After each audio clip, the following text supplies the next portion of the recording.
Sports Encyclopedia. USD Kim. Got Trent in the cut. What are you? He's the best. Yeah. He's a master motivator. I'm a master motivator. I ain't no regular ass motivator. I'm a fucking master. Coaches tried to make practice so hard that the game was less intrusive. Like they coached you that way. Like people think, well, they were just yelling. No, they were trying to put you under stress and put you in under duress so that when you got in the game, you could mentally handle adversity. If you go through JUCO and you make it out of JUCO, you can make it anywhere. I respect the hell out of you to see that you're doing what you're doing and still doing what you're doing for real, the way you do it, man. You said from day one you had the same enthusiasm. You keep the same enthusiasm, and it's fucking contagious. In my opinion, I think Shedeur Sanders is the best deep ball in college football. I don't think Can you just say something nice about Shedeur Sanders? I love talking ball. It's nice to connect with guys that are like-minded and just are real and genuine. And I'll proudly stand up next to you. Oh, God bless America. You said belt to ass, T-Red. You got the belt around you. Coach JB Show.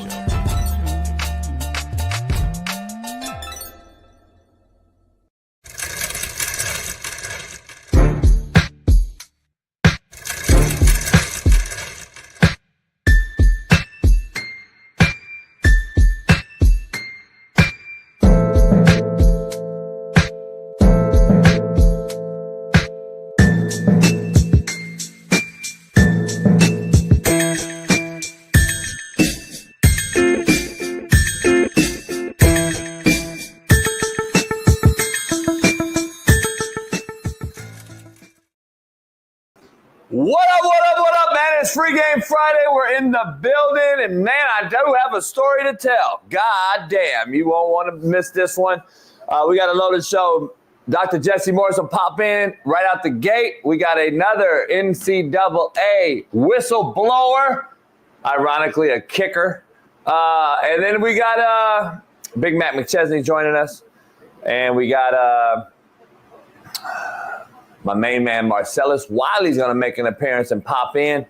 And he'll help me tell the story of what we had to go through yesterday with some of you in here who know my main man, Spree, my homeboy, had a little incident on the boat. We're going to talk about it today. And Merciless is going to join in and discuss it because he had to man down, had to throw the rope overboard.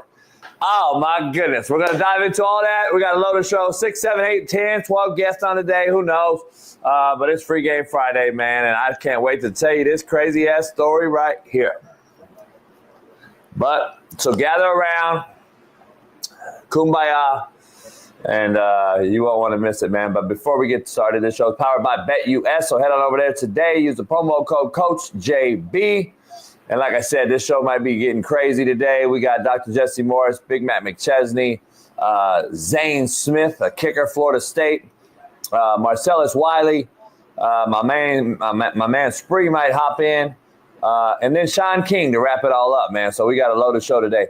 But story time, listen to this. Yesterday on the yacht, my boy Marcellus Wiley came through and hung out with my boys Ruben and Spree, along with Steve Kim. And let me tell you, man, overboard was absolutely what happened, and it was Smitty's worst nightmare. Smitty's worst nightmare came to fruition. I will let the videos tell the story, but special guest Marcellus Wiley will join us later on in the show and tell his side of the story along with my boy Spree, who will possibly call in and talk about it. But listen, man, let me just give you a little insight real quick. So we went and ate at this good barbecue spot owned by two brothers. Shout out to you guys, man. We took some pictures of Marcellus and I to put it on his wall of fame, and good dudes. And great barbecue spot, man. A real like Kansas City, Texas style brisket, ribs. Marcellus and I were like, damn, Steve Kim will tell you. Ruben will tell you. Spree will tell you. So we hung out in there, ate, had a few drinks. So we got back in the yacht in this little harbor, and we're lighting a cigar. We're not untied yet. But this is the moment you realize that you gonna fucked up. Because Ruben's drunk ass, who's probably in the chat right now, untied us, unbeknownst to me.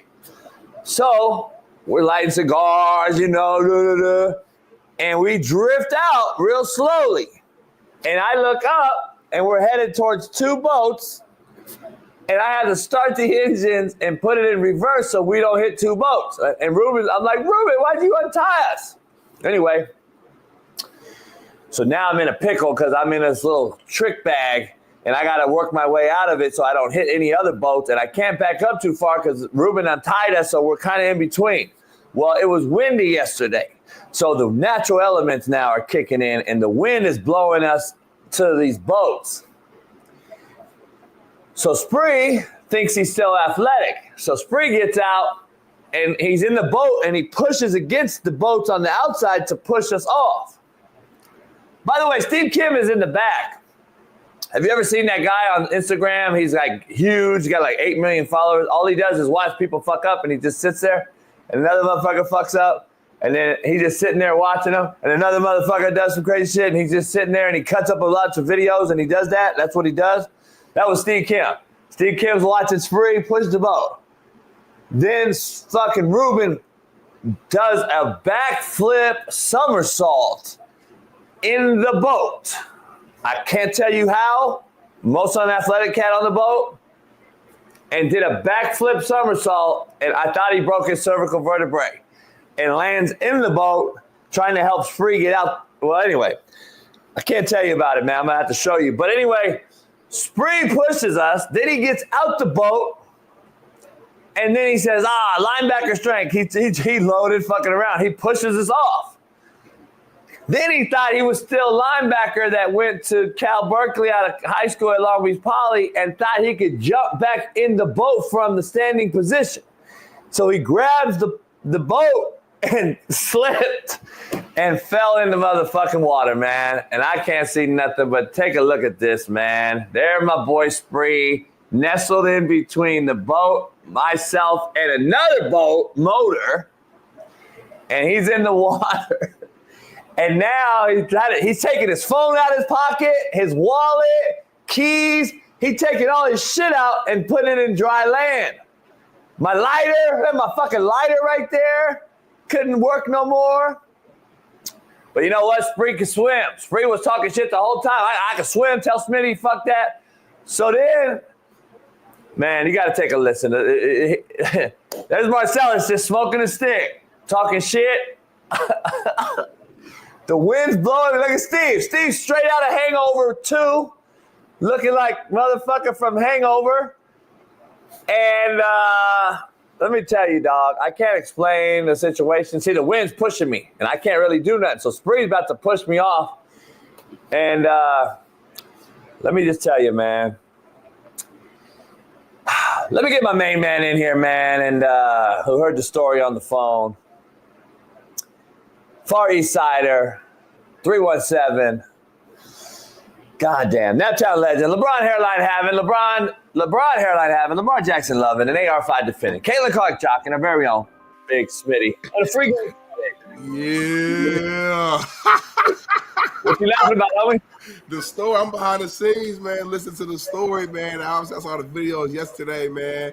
And y'all was acting the damn fool, man. I can't wait to just see the rest of the. I know you got more footage and a little bit more to tell, but you tried to kill the homie Spree. He in the water right here, drowning. Y'all, listen. I don't want to say too much. We're gonna play the audio a little later, man. I told him, dog, because I got a little couple of minutes degree. I said, hey, man, I don't want hypothermia to kick in, dog. We're in Cali. It was 80 degrees yesterday, by the way. Beautiful ass day. Water's still cold, homie. So, but he was like, adrenaline kicking when you fall in water. Cold water ain't your big thing. Right. Today, to this morning, he might pop on the show. He's like, I didn't feel no cold water. He was like, dog, I see why motherfucker be drowning though, because he had a huge jacket on. He had a hoodie under that. He had jeans on, and he had some J's on. Oh, he had the J's on? So let's say BPS. All this motherfucker cared about right now was the J's. Did you see Smitty's face? He didn't care about the wallet, the keys, the fucking financial aid check in his wallet. He didn't care about the WIC card. Smitty went straight to the J's. See what I'm saying? That's why I'm trying to help y'all out, homie. Everything else can be replaced, man. Them J's once in a lifetime, homie, or they might re-release in 10 years, but you can't. J's are high valuable products now, homie. A wallet or whatever. You can get a new checking card, call Chase, cancel, get another one. You can get a new fucking phone. You know, the J's. Here's the thing, though, dog. When he got on the boat, I had some towels and I got blankets and shit. I told him if I get naked, homie, because I said, you're going to get cold. You didn't get naked. Get out them clothes. And by the way, so everybody wants to clown. Anyone that knows anything about hypothermia or anything, am I right or not? You get butt naked. And no diddy. If Smitty and I were out in the mountains together and we came out to snow, guess what, dog? We got to hold each other naked, homie. And it is what it is, dog. And that's like the last. I probably rather die, but like, yeah, you're right. That's the last opportunity. It ain't technically. That's what you got to do, homie. Body heat, your body heat, my body heat, homie. I would just die, I think. Yeah. If we survive and like we know that we did that, like it's men. I don't know if I could just comfortably feel like, you know what I mean? I could, because I know what it is, what it was for, homie. This ain't no fucking Black Mountain ground, or what is it, Black Mountain or whatever? I mean, you would know. I wouldn't have watched it. What's it called? Broke Black Mountain or some shit? But anyway, Smitty, I don't know how we got there. Watch the black, homie. So when Spree got up the thing and he said, homie, you got to feel all this. And I'm like, what is it? Homie, his clothes, literally, Ruben couldn't carry them. Damn. They were literally so heavy, homie. His jacket, his jeans, he was like, feel this, homie. And that's why Spree was like, he didn't want to risk swimming to the boat and leave where he was. Yeah. Because this motherfucker was sinking, homie. Yeah. I said, Spree, you sinking? He was like, I'm straight, dog. I'm worried about you and Marcellus. See, Spree didn't want me and Marcellus because here's the story, homie. Let me give you the kicker, homie. Here you go. Fuck! Always the fucking Karen old white motherfucker. Damn. Coming over there filming it, homie. No, she didn't. It was a male Karen, homie. But hold on, though, homie. The motherfucker was a fan and came over to me and Marcellus eating barbecue at the restaurant, talking about how cold I was backing the boat in. And he was like, damn, that was a good job. You backed the boat. Because I backed my shit in. Clown. I backed my shit in. He was like, you backed that big motherfucker in there? And he was like, I just want to say hello, man. Big fan, blah. This motherfucker became a Karen, homie. He's filming. I had to bang on him so hard. And Marcellus like, JB. And then Spree's in the water, like, all he could think about was me and Marcellus being captured on some TMZ video. Yeah. Banging on this dude. So I had to, like, calm down a little bit. But Marcellus like, JB, calm the fuck down, dog. Coast Guard's going to come around this motherfucker. So I'm like, so Ruben starts to take his shoes off, homie. And you know, Ruben will jump in the motherfucker. He don't care. Immediately. He don't give nothing about water. He love water. Ruben's gets on the couch. You know where you be sitting up by the table? Yep. He stands on the chair, on the thing, and I'm like, sometimes I'm navigating the wind and shit. And I'm like, what the fuck are you standing on there for? He's so loaded. He drank a whole bucket of beers. Oh man, this motherfucker, homie. For somehow, homie, if you're standing on that chair, you're about 3 feet off the regular ground, so you're tall. He slips and falls, homie, does a backflip, homie, and lands in that little where the table usually is. Yeah. In that hole down there. And I thought he snapped his neck. But you said he landed though. No, he landed on his neck. Oh.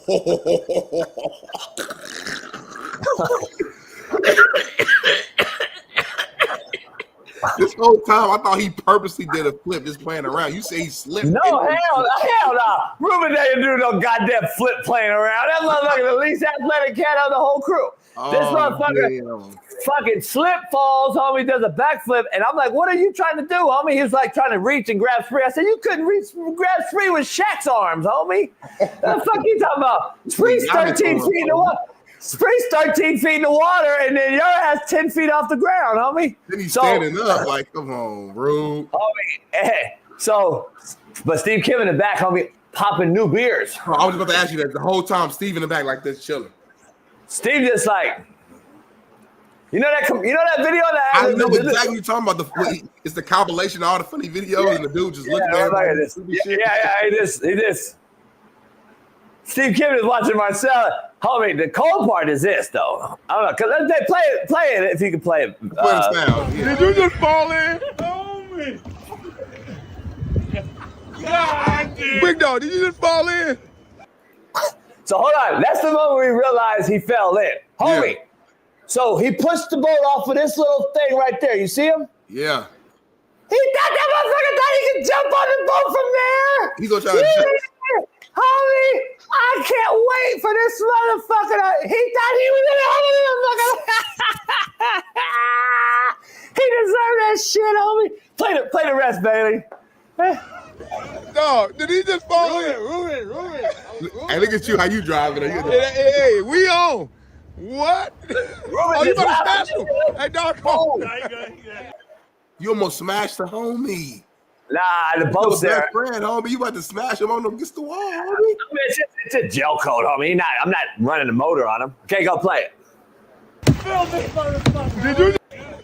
Did he just fall in? Ruben, I'm drifting again. Ruben can't control. Hey, we on. What? Ruben in front. Oh, you better smash him. Hey, dog, come on. You good. You hear Merciless homie talking about you about to smash him. That's what I'm saying. BPS kicked in everywhere. BPS kicked in everywhere, homie. Take a listen to this. Oh, shit. How your phone dry and you wet? Hell no. Did you throw your phone on there before you landed? Hey, the lighter and the phone is safe. His ass is lit. Come on, Rube. Oh, I gotta get out of this. Ruben's about to jump in. Come on, JB, we gotta move. No, homie, you gonna hit the fan. JB, go forward. Oh, JB. Oh, shit. JB, you gotta get out of here, dog. And then they can meet us at the end. I know the wind's blowing. You can't go forward. Nah, the wind. You can't go forward. I can, but I'm hitting shit. Go ahead. But you keep waiting till you. No. Hold on, man. Go back. Black people love repeating shit. You can't go forward. You can't go forward. You like I just told you. I couldn't because Marcel's don't know. I don't have outboard, so my shit's underneath. I ain't trying to chop the homie up. My blades are underneath. You can't see my shit. Yeah. So I'm like, homie, I can't go forward, dog, because there's other boats and the wind. I'm like, I can't lead a cat. Yeah. I can't lead a cat overboard. And leave him, homie. Here's a problem. If I left, there was no way for Spree to get out. I'm the only way he got on something. Is my boat. Is Spree not able to push himself up onto that platform at least? Hell nah. That shit 4 feet out the water. You got there's no ground. You're in the water. I know. I mean, but just push yourself up all shoulders. He's this high underneath the water. You gotta go, and then it's like you would have to pull yourself up on like a pull-up bar. I mean, there's no way. I mean, I could do it for sure. If I could have put myself all the way up and got on top of that. Probably 75 pounds of soaking wet clothes, homie. I'm telling you how heavy they were. Yeah, I'll tell you. Hey, life on the line, homie. I'm pushing myself up and get on top of that platform. I'm not gonna die like that. I know I'm not. You can't. It's impossible. You couldn't have did it. I could have. All right, keep playing, man. I could have did. Keep playing, man. The wind is pushing me. Let it go back. Turn all the way left. This is some shit. You can't. You are. And then as soon as you get some space, go that way. He can meet us at the end. Where? You got to get out of here, dog. Thank you. Now go. Leave his ass. Where's Ruben at? Leave his ass. He will get leave his ass. All right, go forward. You better go forward. Go forward. You about to hit. You're hitting boats. He's hitting boats. You hitting boats, homie. You scratched somebody's boat up, homie. Did you I scratched my shit. Only scratched my shit. I wiped it right off, homie. Gel coat, homie. You don't scratch no boat. It's gel coat, homie. My shit brand new still, homie, today. Don't get it twisted. Hey, so the white boy filming me, this old Karen motherfucker's over there like, you're hitting and running. I said, get motherfucker. I lost my shit. No, he didn't. Oh, yeah. I lost my shit. Marcel grabbing me like, dog, chill. I'm like, motherfucker, I'll throw your ass in here, homie. I told that motherfucker he's going to be swimming next to Spree, homie. And the cat got away from the boat after that. He was filming like this, like a bitch, like one of these videos you see on social media, homie, that we be talking about. Stop filming and help. Right now, then you know it's live somewhere. I told him, stop filming us and help us, bitch. Oh, homie, I was calling that motherfucker out his name, homie. I said, you fucking bitch. I said, why don't you help us, motherfucker? You're sitting here talking about it. I said, motherfucker, we ain't going nowhere. I'll give you my number, bitch. I said, ain't nothing, no damage. Fucking. I said, why don't you jump in and help my boy out? You said you swimming, or you said you hitting and running. That's hilarious, homie. I've never heard that in my life. And we're just sitting there like with the wind. Just you saw how little light we're hitting and running. Get the fuck out of here, you Karen mother. I can't. I'm telling you, dog. These Karen motherfuckers, homie. I got to witness my first cat filming. Now you know. Now you know how we be. You know what I mean? Now you understand the situation now. Want that to get out of hand. So ultimately, how did y'all get out of that situation? How did Spree get back on the boat? Oh, homie. I don't know if Marcellus got the boat the on film or not. I don't think he did. But we made a new homie though. A real one showed up on a surfboard, rowing it with a thing. You know, he just rolled up. You know those cats that be standing up on the wakeboard and just yeah. He rolls up. Marcellus hands him the rope. He takes the rope over to Spree, gives him the rope. Marcellus pulls Spree into the boat, homie. And then Ruben let my ladder down because I got a ladder. Ruben let my ladder in the water. Spree got on the ladder, and then he got to get. And then I'm like, homie. So I said, go in the bathroom downstairs, homie. Get undressed, put that shit on, put the blanket on, a towel, dry off at least. And BPS, Spree worried about the Jordans over anything else. He's soaking wet. He got his Jordan. He dumping Jordan out the water. Hell yeah. He's shaking the Jordans. Jordan cost a lot of money, homie. And when you resell them, that's probably his most valuable thing he had on. Not his watch, not his shirt, not his wallet. Them J's cost a lot of money, homie. You can resell them for like $1,000. J's is like legit like that, homie. Talk to him, D Jones. Yeah, I'm not getting back on that yacht at all. You said it. That was my first and last time, homie. I am never getting back on that yacht.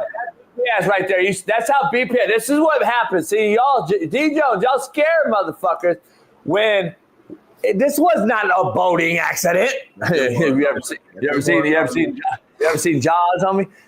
This motherfucker he's talking about Spree's dumbass jumping into hell in the harbor going no miles an hour. This motherfucker talking about I'll never get on the boat again. It's scary, jump like what you thinking, homie.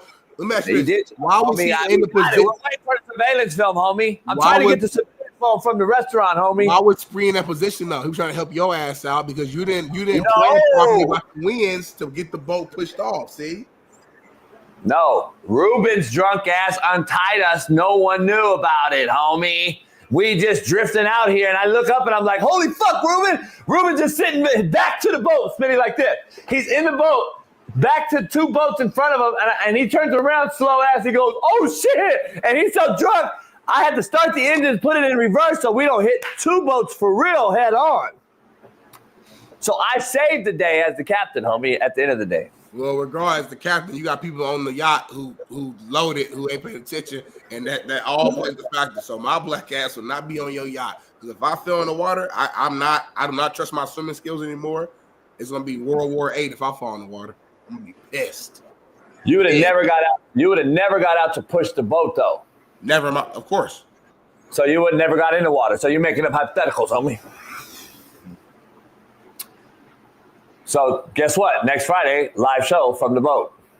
You're gonna be in the boat. I'm gonna be on the computer, and we're gonna be just like this, dual screen, homie. Just like this, homie. You be on the yacht. You got the homies with you. I'm right here. My boating skills are fire. I say today, my boating skills are fire. Don't get it twisted. I'm fine on the boating skills. Fucking Ruben's drunk ass, who's probably not up yet. He's not in here. That motherfucker almost caught us up. You was panicking, though. I could tell by your voice when Marcel said, "Go straight." I had a cigar in my mouth, homie. You can't go straight. I can't go straight, homie. Your voice changing everything, homie. That's funny though, man. But what's going on, chat, man? We got Boston Richie, Texas Spur. We got Vanna from the Die. We got Texas Spur 80, Vanna from 206. Sorry, B. Nickel, Roberto Del Villar. Ruben is here. While you playing around, Ruben is here in the show, and he's alive, y'all. We got Max Hess, KCBD, and Lucy Lou, man. What's going on, y'all? It's about to be a loaded show, as y'all can already tell. We clowning right now. A lot of guests coming on. Ruben is here. Yes. Where Ruben at? He's right here. Look at the screen, homie. That motherfucker cost us. Man, you almost cooked everybody, Rube. Ruben just undid the fucking rope, and we're Marcellus and I are bullshitting, lighting a cigar, fucking, and all of a sudden we're just fucking, we're all the way out. You know, we're in tight slips. You know, it's not like we're in the water. We're in these tight, and we're all the way out. I'm like, fuck, we're about to hit two boats. God will. I'm telling you, Smitty, with the wind, the boat came out the slip, and a slip straight across from us was empty. And there's two boats like this. The wind pushed us straight to the empty one, or we would have hit two boats. That's so, loud, man. Thank you, God, Jesus, everything. So no damage, no issues, everything's good. White people say, by the way, no problems, everything's good. Hey, everybody on the motherfucker scared of shit, and I'm like, everything's good, we're okay. Right. Ruben broke his motherfucking. Marcellus too rich Friday. He said, leave they ass. They can meet us at the end. They can swim at the end. Leave they ass. 2 miles, homie. That shit like 2 miles, and there's no way to get on and walk. Right. So I'm telling myself, like, where's the season motherfucker supposed to go? Meet us at the end, that homie. Marcellus like, I got a family, I got kids at home, I got a wife. Hey, we're at the mall. He was like, we're at the mall. Just meet us at the end. Yeah. Motherfuckers in the water, homie. That was literally Smitty's worst nightmare, is what you just saw. Like a bad dream is what I just watched. I bet you Steve Kim was actually pissed. He might not verbally said that, but I know how Steve is. He's not doing that shit ever again. I know for a fact. He was like, fuck.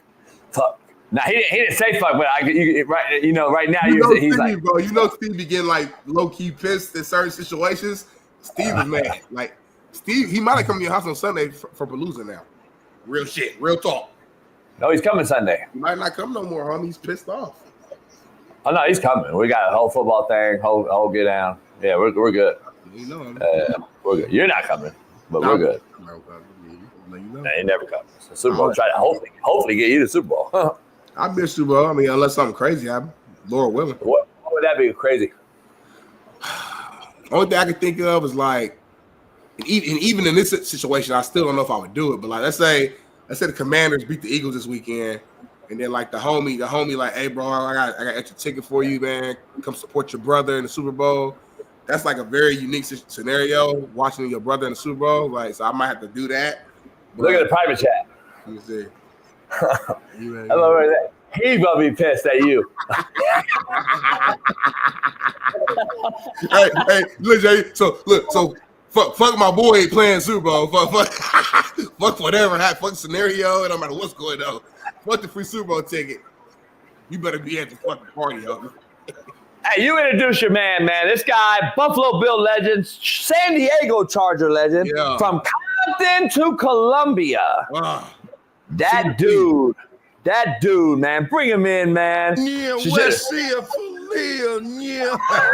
What's up, boy? You're not like us. What's going on, man? Big dog. Hey. Is he there? Yo, they froze. Oh, there you go. There you go. Hey, you hear me? I hear y'all. Let's go. Y'all got that prepaid? Y'all got prepaid cellular over there? What the hell? Let's go.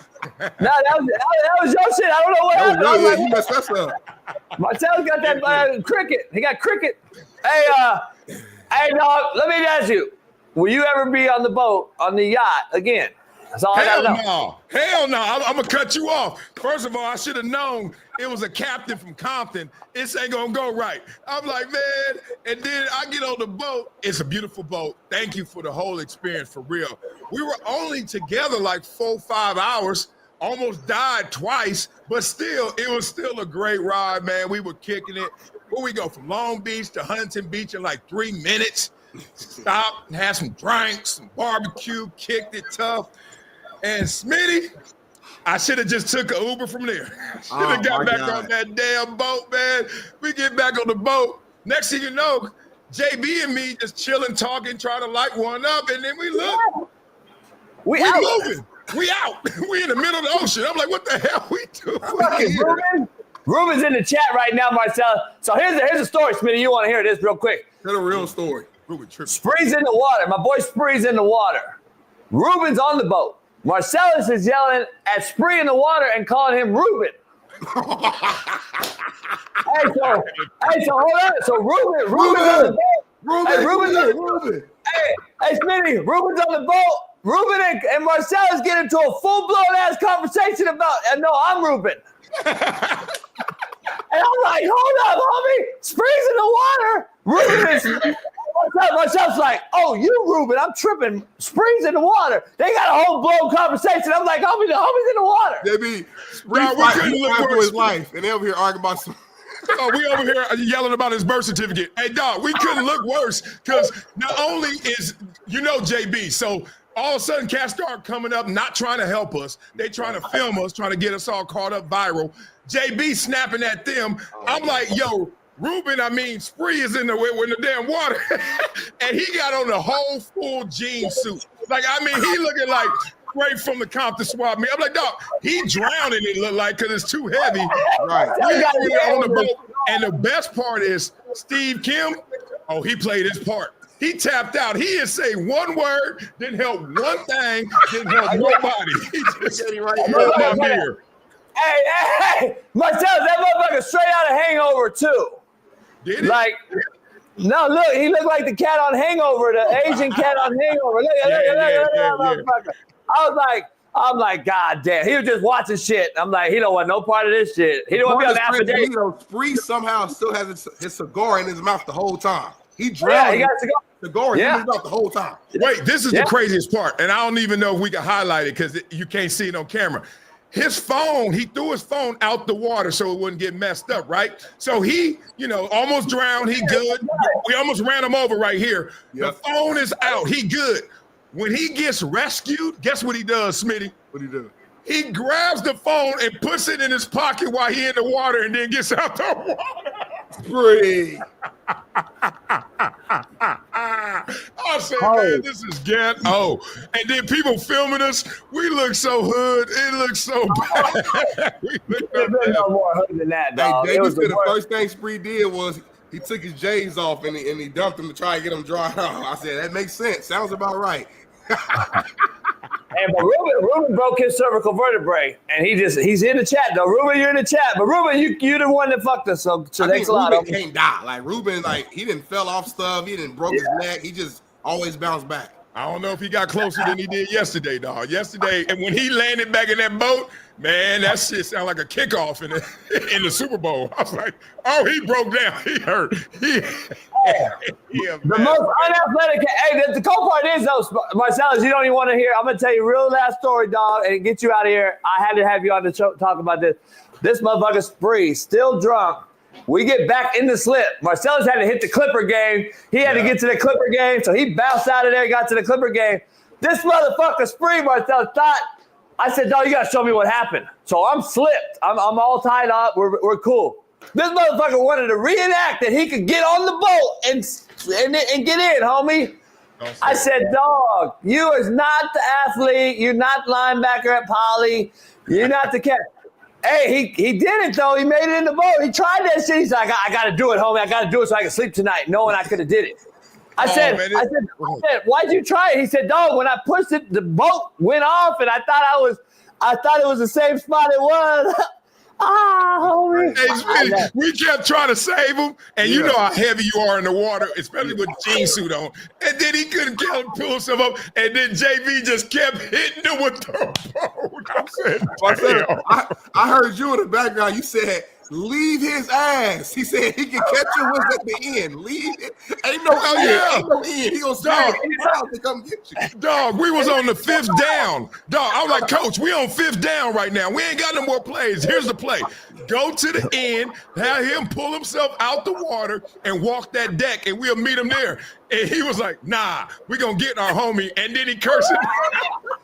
Hey, look at it. Ain't no way to get out, though. That motherfucker was stuck. He was like, hey, Marcellus is acting like we at the mall. He's like, hey, just meet me at the Taco Bell. Like, that motherfucker, he wasn't going nowhere. It was like 2 miles. Hey, Marcel was thinking about it. He like, I got family at home. I got kids. I got a wife. I'm like, that Clipper game at 7:30. I got to get up out of here. Figuring it out later. Hey, Spring, first day Spring's like, man, I'm just worried about you and Marcellus, man. Kathy, you know, these Karens trying to film y'all, put on TMZ. He was like, I didn't care about me. I knew I could swim right there. And I was like, no, we good. Marcel's filming that shit, smoking, so you see the cigar too. I'm like, I'm going to film it too, because I'm going to wait to Coach JV do the show, make sure he got them clips, and we're going to let him know this is how we roll. But damn, that ain't how we swim. Right. Hey, Marcel, so you saying this motherfucker had a Dickie suit on from Avalon? Man, he had a whole Carhartt on. Like, he had the whole Pendleton. He had a Carhartt, Pendleton, some Cortezes. I'm like, Big Davis on, homie. Hey, Ruben said, you know, Ruben, Mexican people shit. Ruben said he got a Ben Davis suit on, homie. I like, shit, I ain't seen Ben Davis suit in about 20 years. God damn. Hey, Sam, man, I had to have you on, man. Shit, I was like, God damn. Wait, what I was going to make the thumbnail was, Spree's, I was going to put Ryan Clark's face on Spree. In the water right there, I was going to put Ryan Clark's face. Hell yeah. You gotta race bait that. You gotta put some racial on that shit in his ass. Hey, Marcel, that freestyle though, I was telling JB yesterday, I said, Marcel's down there spinning right now. Like, yo, voice. What you mean damn near spin, boy? You know I'm top 5. I'm top 5 when I'm hydrated, dog. I ain't gonna lie. I'm gonna give y'all this story. This is real spit. I used to freestyle all the time when I played. So one time we on a boat, I'm with Big Tigger. This is when like Rap City, the basement. Big Tigger, Eddie George for his bachelor party. And so we in Miami, it's crazy. And on the middle of the trip on the yacht, they give me the mic. And I ain't gonna lie, you thought that freestyle was all right against Ryan Clark? I dropped the kill. Tigger said, dog, I'm not lying. Look at me, Wiley. You need to come on Rap City. I was like, nah, I ain't coming on Rap City. Dog, I could really spit. It's just, I got to be drunk or just like in that zone. Like, you know, when Ryan Clark say something, I got to go there. You know, other than that, I ain't usually in that zone. I'm too PG, trying to be a daddy around here. But if I go rapper mind, oh, it's crazy. CPT come out, dog. Compton come out. Hell yeah. What'd your Clippers do last night? Come on, man. We had our starters out there against the worst team in the league, the Wizards. So it was over before it started. But they look really good with all their backups against the Celtics the night before. It took them to overtime. That was good. That's encouraging. We got a squad, man. It's a weird way. I looked at the Clippers before the season. I was like, oh, man, we ain't got PG. Harden's going to be great even if nobody else plays with him because that's when he's at his best, when you just put it all on him. And then Kawhi wasn't playing. But now that they both added together, I mean, I've seen all the top teams. In a 7-game series, it's going to be a little tough for us because some of these teams got 3 stars. Norman Powell's our third, and I love Norman Powell. He's a beast. He's won a championship before. That's going to be the test. If Norman Powell keeps balling like he is, I put the Clippers up there with everybody. I know OKC a little different. Denver can be, etc. But Clippers, they so deep, man. We bring Derrick Jones Jr. out. You be looking at it like, damn, everybody I see, I recognize for game. And that's what I love about our roster. We so deep. Hey, the Lakers beat shit out of Celtics last night. They did. Oh, back-to-back. Did they play everybody? Ain't no way. They played Brown, Tatum, they all. Tatum played. They beat him bad, too. LeBron was rolling through the lane, dunking on cats like he was 29. I was like, damn. I just saw the highlights. I saw the highlights this morning. So I don't know. Hey, who you got, though? Your Buffalo Bills, real quick before you leave. Your Buffalo Bills, Kansas City. I'm taking Bills and Josh Allen to get over this hump. I know you got to go that way. Is that a lock? Oh, no, that ain't no lock. Hell no, that ain't no lock. Let's not lie to anybody out there. I'm rooting for it. I'm thinking it can happen. Think about the Chiefs this year, man. I know they, got by on one possession win so many different times, by the skin on their teeth, all that kind of stuff. But that also sets you up for those moments. You're more comfortable in them. And that's the scary part. Do you think Buffalo's going to blow out KC? No. So then it's a close game, one possession game. Who's going to respond in that moment to keep themselves poised versus, I got to make the big play. I got to do something else. I got to do extra. And I'm scared of those moments. So hopefully we jump out and we can have one of those games where we control from beginning to end. Because if not, if it get real crunchy, as much as I'm Bills Mafia, I ain't no liar. I'm a realist. It's going to be scary because Kansas City knows how to respond to those moments. That stat right there on the screen is crazy. Because, hey, Josh Allen beats him in the regular season, but this playoff thing, we got to get over the hump. I'm picking two California boys to play each other in the Super Bowl. Jaden Daniels, Josh Allen. Where you at with the rookie right here? Cajon High School in the IE. Buddy of mine, Coach Jaden. Where you at with him? Can he be the first rookie QB to get over the hump and beat the Eagles this week? Yeah, I think that one. If you want to say which one's more of a lock, I would say this game. I think they beat the Eagles. The way he playing right now, dog, next level in terms of seeing things coming, anticipating them, executing. He feels no pressure, he says, because he's been through so much. And I can relate to that. I know y'all can relate to that. Yeah. When you get in those moments, you're like, dog, it's just a game. Stop playing. And he actually lives that out in persona. So I think he's the better quarterback of the two. I love Jalen Hurts, but I just love Jaden more. It's just crazy, man. That dude's taking over. They got to find out Saquon, though. Like, they got to find out. It's easier said than done. Saquon's been winning games for the Eagles, like literally by himself, 205 yards. That defense been playing pretty well. But I'm with y'all. I'm all in on the Commanders. I'm a little biased, Marcel. You know the homie Sheldon, who you met, is on the team.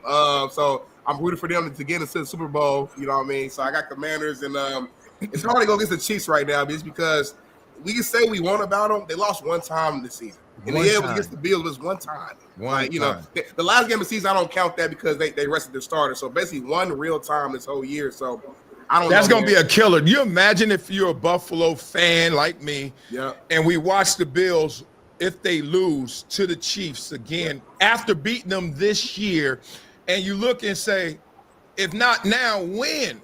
Right. Ever. Like, it's like, we know we got a team that we didn't think could go this far because we lost so many weapons. And then we surprised ourselves and we beat the Chiefs. And now we're rolling. And then you lose to these boys again. You go 0-4 in the playoffs. Talking about mind control over Debo. So they better get over that hump, bro. Man. Hey, real quick, Sel, projecttransition.org for everybody out here. Go follow and follow that. Real quick, Marcel, what's that about? Yeah, that's our nonprofit. Educate and empower the little itty bitties, I call them, man, through exposure and experiences.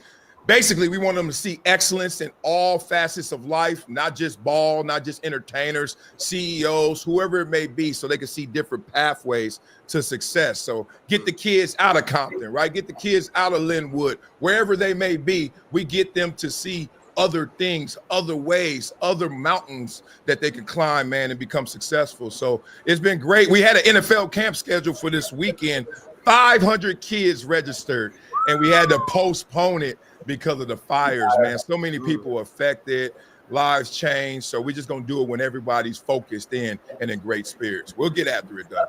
Let me know next time, man. I'll let it come out and coach with you guys. Hey, shout out to you. That Dude TV, go follow him on YouTube and watch the best, the realest show out there. Go check out Marcellus on YouTube. That Dude. Hey, man, I appreciate you coming on, brother, and enjoy the weekend. Stay safe in them fires, and hopefully the Clippers lose a couple more this weekend. We just be spanking on your Lakers. That's all we gonna do. We know how it go. And no more boat rides for you. You on a week off. Take a week off, goddamn. I won't be back on that yacht at all. I saw enough, big dog. I love, brother. I appreciate you. All right, brother. Marcellus, why that dude, pound it up, like, and hit the subscribe button. Go check him out on YouTube. If you don't follow him, go follow him, subscribe. And Project Transition, go follow that as well. Him and his wife do some great things. I've been to an event before, man. A pickleball event. It's legit. It's legit what they do. It's fun. It's like mixing having a good time with actually giving back at the same time, making it all together as one. So it's a huge thing. No doubt. And then his backyard was on fire basically in the fires and shit.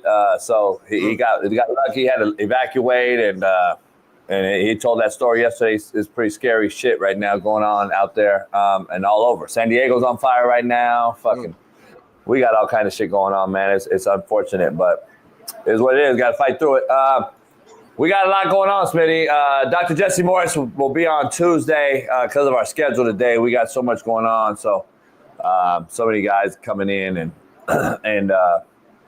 but funny story, man. That was a funny story. Well, let's go back to the top real quick, before we even, get to that first commercial break. We got more we got to hit. We got quote of the day. We got contrary to belief. So let's start with quote of the day, brought to you by BetUS. Go BetUS right now. Bet up to $2,000 and get 150% welcome bonus on your first deposit, man. You get insurance, you get protection. And make sure you use promo code Coach JB. Let them know that we sent you there. But, JB, what do we have for quote of the day? I need a top 15er today.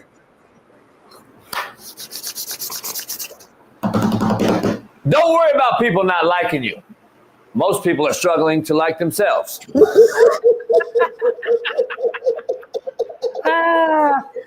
Ding, ding, ding, ding, ding, ding, ding. Top 10, top 10, top 10, top 10. There you go, JB. You bounced back today. You Really? bounced back like a trampoline today. That was a good one. I just made it up on the cusp. I like that I just one. made it up right there. Top 7. People be saying really shit. People be DMing me like that's top 8, top 4, top 7. I'm like, name me the top 6 ahead of that, then, motherfucker. Contrary to belief, brought to you by Prize Picks. Head on over there. Use the promo code Coach JB. Smitty, the faker you are, the bigger your circle will be. The realer you are, the smaller your circle will be. Contrary to belief. My circle's small. My circle's small as fuck. You got a lot of homies though, like Super Bowl. You be having a lot of people over there, homie. A lot of people. They be fat over there. Acquaintances. So you don't really fuck with none of them, really. So you just call them over there just to like entertain you for a couple hours and then just get up out of there. That's insane. I hope everybody heard that. Rube, all the homies heard that. Cisco, he don't really fuck with y'all like that. Excuse my French. He don't mess with y'all like that. Y'all are acquaintances, homie. He's using y'all. Those was jokes. He's fooling How do I use them? They get a free drink, food, business. How am I using them? You know what, Jason? I'm glad we're on this topic. What, Darnell? All humans, Jason, we all use each other, technically speaking. If you really think about it. Like, you're using me technically right now for the show. I'm using you technically. There's certain perks I get from being with you. There's certain perks you get from being with me. There's certain perks you get from people coming to your house super party. There's certain perks. Like, everybody uses something. We use Bailey. Yeah, of course he gets what he gets. But I'm saying, like, we all use each other in some way. I just think the word use gets like negatively portrayed because obviously there's certain situations where like people can lie to you and use you and manipulate you. We're not talking about that, but as humans, I use my wife. She uses me. Like, the relationships are based upon, it's transactional to some degree. Not necessarily always financially, but it's about what can you do for me. Like, that's what it is. You're never gonna have people in your circle or your bubble who's not useful in some sense, in any way. I'm preaching right now. Your camera's so blurry though. Too bad we can't cut it because nobody saw it. You can cut all that, and the only thing I do, Paris, is put a whole bunch of B-roll over the top. I gotta get you another camera or something. What's going on? I don't get it. Here we go. What's happened with the camera? I gave you a legit camera. You must have a setting on there that you don't know about since you moved it. The Logitech, when I move, it loses focus, so I just can't move. Yeah, but that didn't used to be that way. Well, homie, I don't know. I'm not going to ask Enoch or something. I'm not a technician. You got to figure it out, homie. You by yourself. You got to figure. You probably hit a button when you moved it. Ain't no button on the Logitech, homie. Ain't no button. It's a little camera. That's it. You didn't give me nothing. Yeah, go into settings, homie. Go into settings on a computer and fucking figure it out, homie. How about figure it out, homie? How about that? I like when it get blurry. I like that shit because it gives us like something to talk about. Every time it happens, you do this. It kills 5 minutes. We have fun. We say joke. You say something smart. I say something back. Boom. If it happened like if it was on a major network and it happened, like homie, people Zoom go out on major networks when they zoom in. All type of stuff happens, homie. Nah, I never seen it. Don't say no, homie. I work at a major network, homie. I know what goes down. I never seen this. I never go out. You're not watching, homie. I'm here every single day for 7 years, homie. I know what goes down behind the scenes, on the scene, under the scene. I never seen it go out. Thank you, Keith. Thank you, cousin. Keith Smith said, JB's advice is always to just figure it out. Not helpful. Thank you, Keith. I actually did. That just helped you out, Keith. Keith, if I put you in a room and I said no food, no water, you got to get your fucking nipples off your kneecaps and you got 30 days. Would you figure it out or die? But what do I know? Anyway, moving on amicably. We got a lot going on, Smitty. Poll question real quick. Before we go commercial break, will Jaden Daniels continue his carefree performance versus the Eagles? Yes, he will. He will outperform Jalen Hurts. He will go out there, continue to play free, fast. I actually think he's going to have his best game of his career this weekend. We haven't even seen the best version of Jaden yet. We're going to see that this weekend. He's going to ball out. He's going to be the sole reason why Commanders win this game. I actually don't think Hurts is going to play as bad as we think. I think Hurts knows he's going to have to pass the ball around a little bit. And I won't be surprised if he goes out there and throws, 1 or 2 touchdowns, because the Commanders defense is going to be solely focused on slowing down Saquon, to where I can see Jalen Hurts getting that ball out a couple of times, finding A.J. Brown, making a few plays. But I just think that Jaden on the other side is going to outplay him even more. I see him running the ball well, throwing the ball to Scary Terry, and the defense will make the plays right at the right time that they need to make the big play in order to get over the hump. Commanders win this game by a game-winning field goal. Be crazy. It's going to be silent in Philly. Commanders are going to be going wild. I'm really seeing this vision in my head right now, y'all. They're going to win by a game-winning field goal. 38-35 is the score that God put into my brain right now. 38-35. Go to BetUS right now. Place that exact score and change your life forever. 38-35 Commanders high-scoring game shootout. Man, it's crazy to think that Trump gets elected or whatever, just presidential election year, and the Commanders, who we changed the name from the Redskins, could seriously be playing for a world championship in D.C., where the president resides. Crazy to even think it. Seems like it's like destiny or some shit. And then they're going to change the name to the Redskins again. That's going to be unbelievable. Can they really win the Super Bowl? As funny as it sounds, dog, I think they actually can. But who would that? All right, so obviously I'm all in on them, but like taking bias out, if it was the Commanders and the Chiefs, do you really like that matchup? Yeah, I do, because their offense is so explosive against that great defense of the Chiefs. That's the only common denominator that can actually – you got to have some sort of explosion in a game where – the Chiefs are going to be so methodical and play the great defense. We haven't seen the Chiefs really have to come back from being down 14 or 17-7 and fucking I got to make a move and I got to start forcing shit. Because I'm telling you right now, Mahomes is not the greatest, homie, at forcing, deep throws and daggers and dig. He needs to dink, dunk, control the game with Andy Reid's great play calling with a great defense. He ain't no shootout quarterback. I'm just telling you. This ain't the shootout quarterback from 4 years ago against that Rams on that great Monday night game that was 45-43 or whatever, shootout, or 54-51 or whatever that game was. I remember it was right here in L.A. That's not this offense. There's no explosive Tyreek Hills and You got Hardman, who's a fast kid, but he don't even get any special team guy. You got Xavier Worthy, he's getting the ball more. And you've added Hollywood Brown now, but really, where's the explosive offense that we're used to with Andy Reid? It doesn't exist this year. This game is. I said this year, Jordan Ortega. God damn, homie, what year do you go back to? So this year, Smitty, I think the Commanders can beat any team left. Like their offense is that good. Their defensive box, okay, the box is good enough to hold down and stay in games. Right. And their secondary is their weakest part of their defense probably, but they still have enough playmakers with the good front to just see ball, hit ball, and tips and overthrows are a real thing. They get turnovers. So I don't know, man. It's going to be interesting with Jaden Daniels over there just playing free ball. Fuck, man. I mean, it's scary. I'll just tell you right now, I wouldn't want to play them motherfuckers right now. And the crazy part is the Rams had the Eagles beat, and I'd be taking the Rams all day because the Rams match up against Washington better than any team left in this thing. And that's the crazy part about it. And now we got to see a Washington Commander team. I don't know, man. The Eagles are the Eagles. I've been wrong about the Eagles all year long. So it'd be fitting that I'm wrong again. The Eagles win the whole thing. Who knows? But I just think that the Eagles win in spite of their quarterback, and I don't know how long. I've never seen a team win a Super Bowl in spite of their quarterback except for Trent Dilfer. Ravens. Trent Dilfer. That's what I said. Yeah. You know what? The Eagles are, I think, right now are the favorites to win it all, though. Right now, on my most betting sites, I believe so. So, and I'm looking here, they're what, -6? That's a lot, y'all. I don't care who you play. Like -6 is a lot.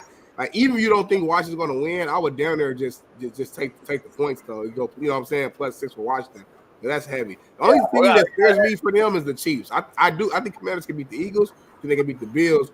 The Chiefs, man, it's a daunting task. Like it's hard for me to imagine Andy Reid, more importantly, but Andy Reid and Mahomes and Kelsey losing to a rookie in the Super Bowl. It just don't make sense to me. I actually think Washington's the hardest opponent is the Bills.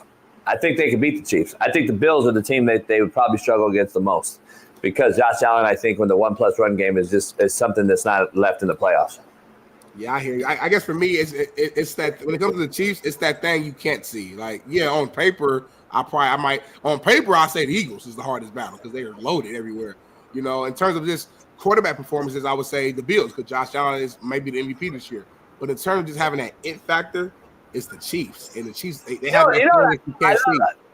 I love the Chiefs fanboys like KCBD and all these Chiefs fans that really seriously ignore the favorable calls that they've had and act like it's just normal football. It's not. Mahomes got asked about it the other day. I don't know if we have it, and he said he don't think they're getting favorable calls.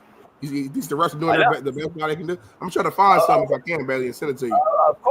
Of course. Why would you not say that? Right. I'd say that too. I just listen. It is what it is. We don't blame refs when we coach, but I'm just gonna tell you, for you fanboys out there that really sit here and ignore the fact that they have that shit and motherfucking referees go over and apologize to the motherfucking quarterback of the franchise if they made a bad call, which I've never seen in my motherfucking life, is asinine for you just to sit there and ignore it and act like you motherfuckers really going through the gauntlet without a referee fucking in your back pocket and the Swiftie fucking fan base. You fucking bitches.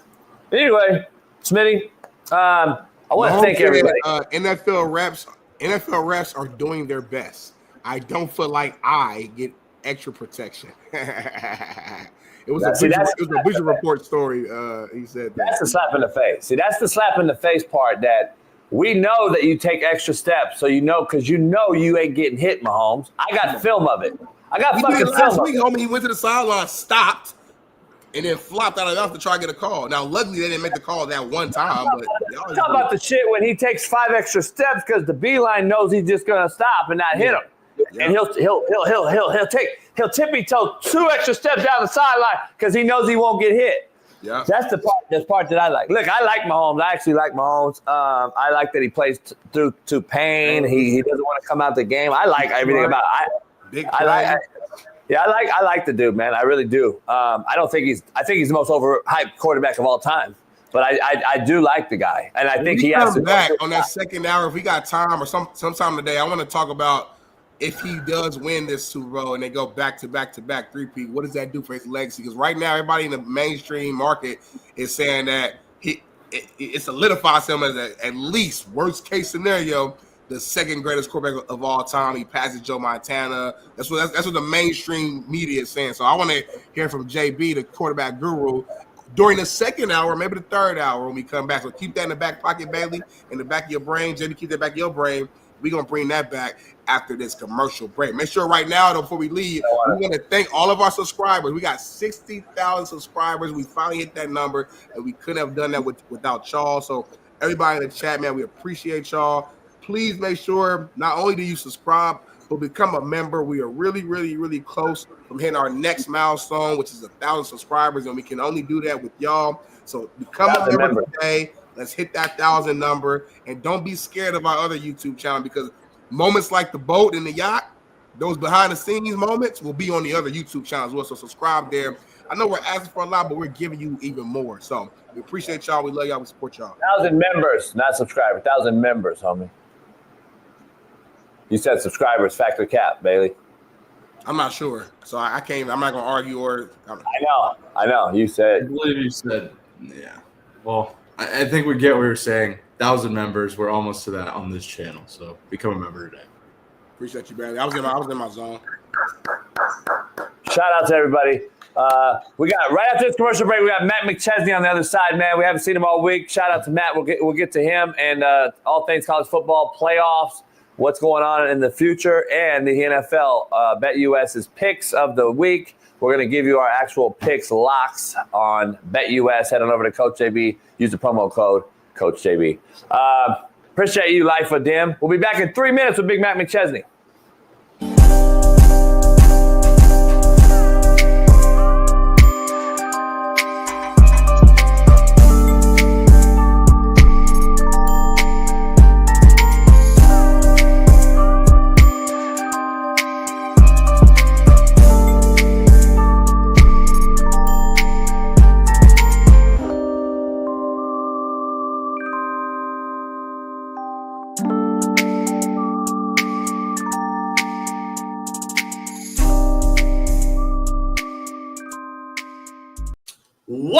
What up, man? This is a proud new sponsor of the Coach JB Show with Big Smitty, and it is First Round Performance. Yeah. Make sure you head on over to firstroundperformance.com. We got the merch, the gear. They are top-notch company. High quality, JB. All about the quality here. Workout gear, exclusive gear. What's that right there, JB? By the way, nobody else in the country or the world has this short right here. You can put this short on. It helps your back. It helps your hamstrings, helps your quads as you work out. What? You can wear these right underneath your workout shorts or what have you. It's kind of like a girdle, but very, very comfortable. Shorts Against Syndrome. It's SAFS. Go head on over there and check it out. First Round Performance. JB, they got workout bands. They got ankle weights. What's this? What's in that box? All kind of good. It's our first time seeing this. What's this? I'm nervous. What's that? It's a 40-yard dash electric timer. You can go get your workout on with the light and the strobe, the whole deal. FirstRoundPerformance.com. Oh, you just turned it on, JB. Bam. You want that smoke? Go check it out. I know you ain't trying to race me, JB. I might race Smitty and smoke him. You ain't trying to race me. You scared of that life. Yeah, this is real deal. You guys got to go check it out. FirstRoundPerformance.com. Head on over there. Proud new sponsor of the Coach JB Show. This is nice, JB. With Big Smitty. And this is mine, right? Hell yeah. Listen, their premium gear, including the revolutionary SAFS shorts I just showed you, are expertly designed by a leading orthopedic surgeon to align your hips and relieve your pain. It is trusted by athletes and active individuals alike, whether you are pushing your limits with their high-quality resistance bands, as Smitty just showed you, or boosting recovery with the powerful dual-spectrum red light therapy devices that I just showed you. First Round Performance delivers the tools needed to stay at the top of your game. Whether aiming for peak performance or simply wanting to live pain-free, they've got you covered. Visit FirstRoundPerformance.com or shop on Amazon today. They just launched their Amazon store.com, their Amazon store. This is out there, First Round Performance on Amazon. And so go help them out and grab some performance gear today. And please feel free to reach out to us if you have any questions. Yes, sir. Go First Round. Go First Round, baby. The promo code will be Coach JB. So check that out and head on over there today. Get right, baby. First Round, the highest quality. First Round Performance, go get you some merch. Ooh, I like this shirt. I like this shirt, JB. Peace.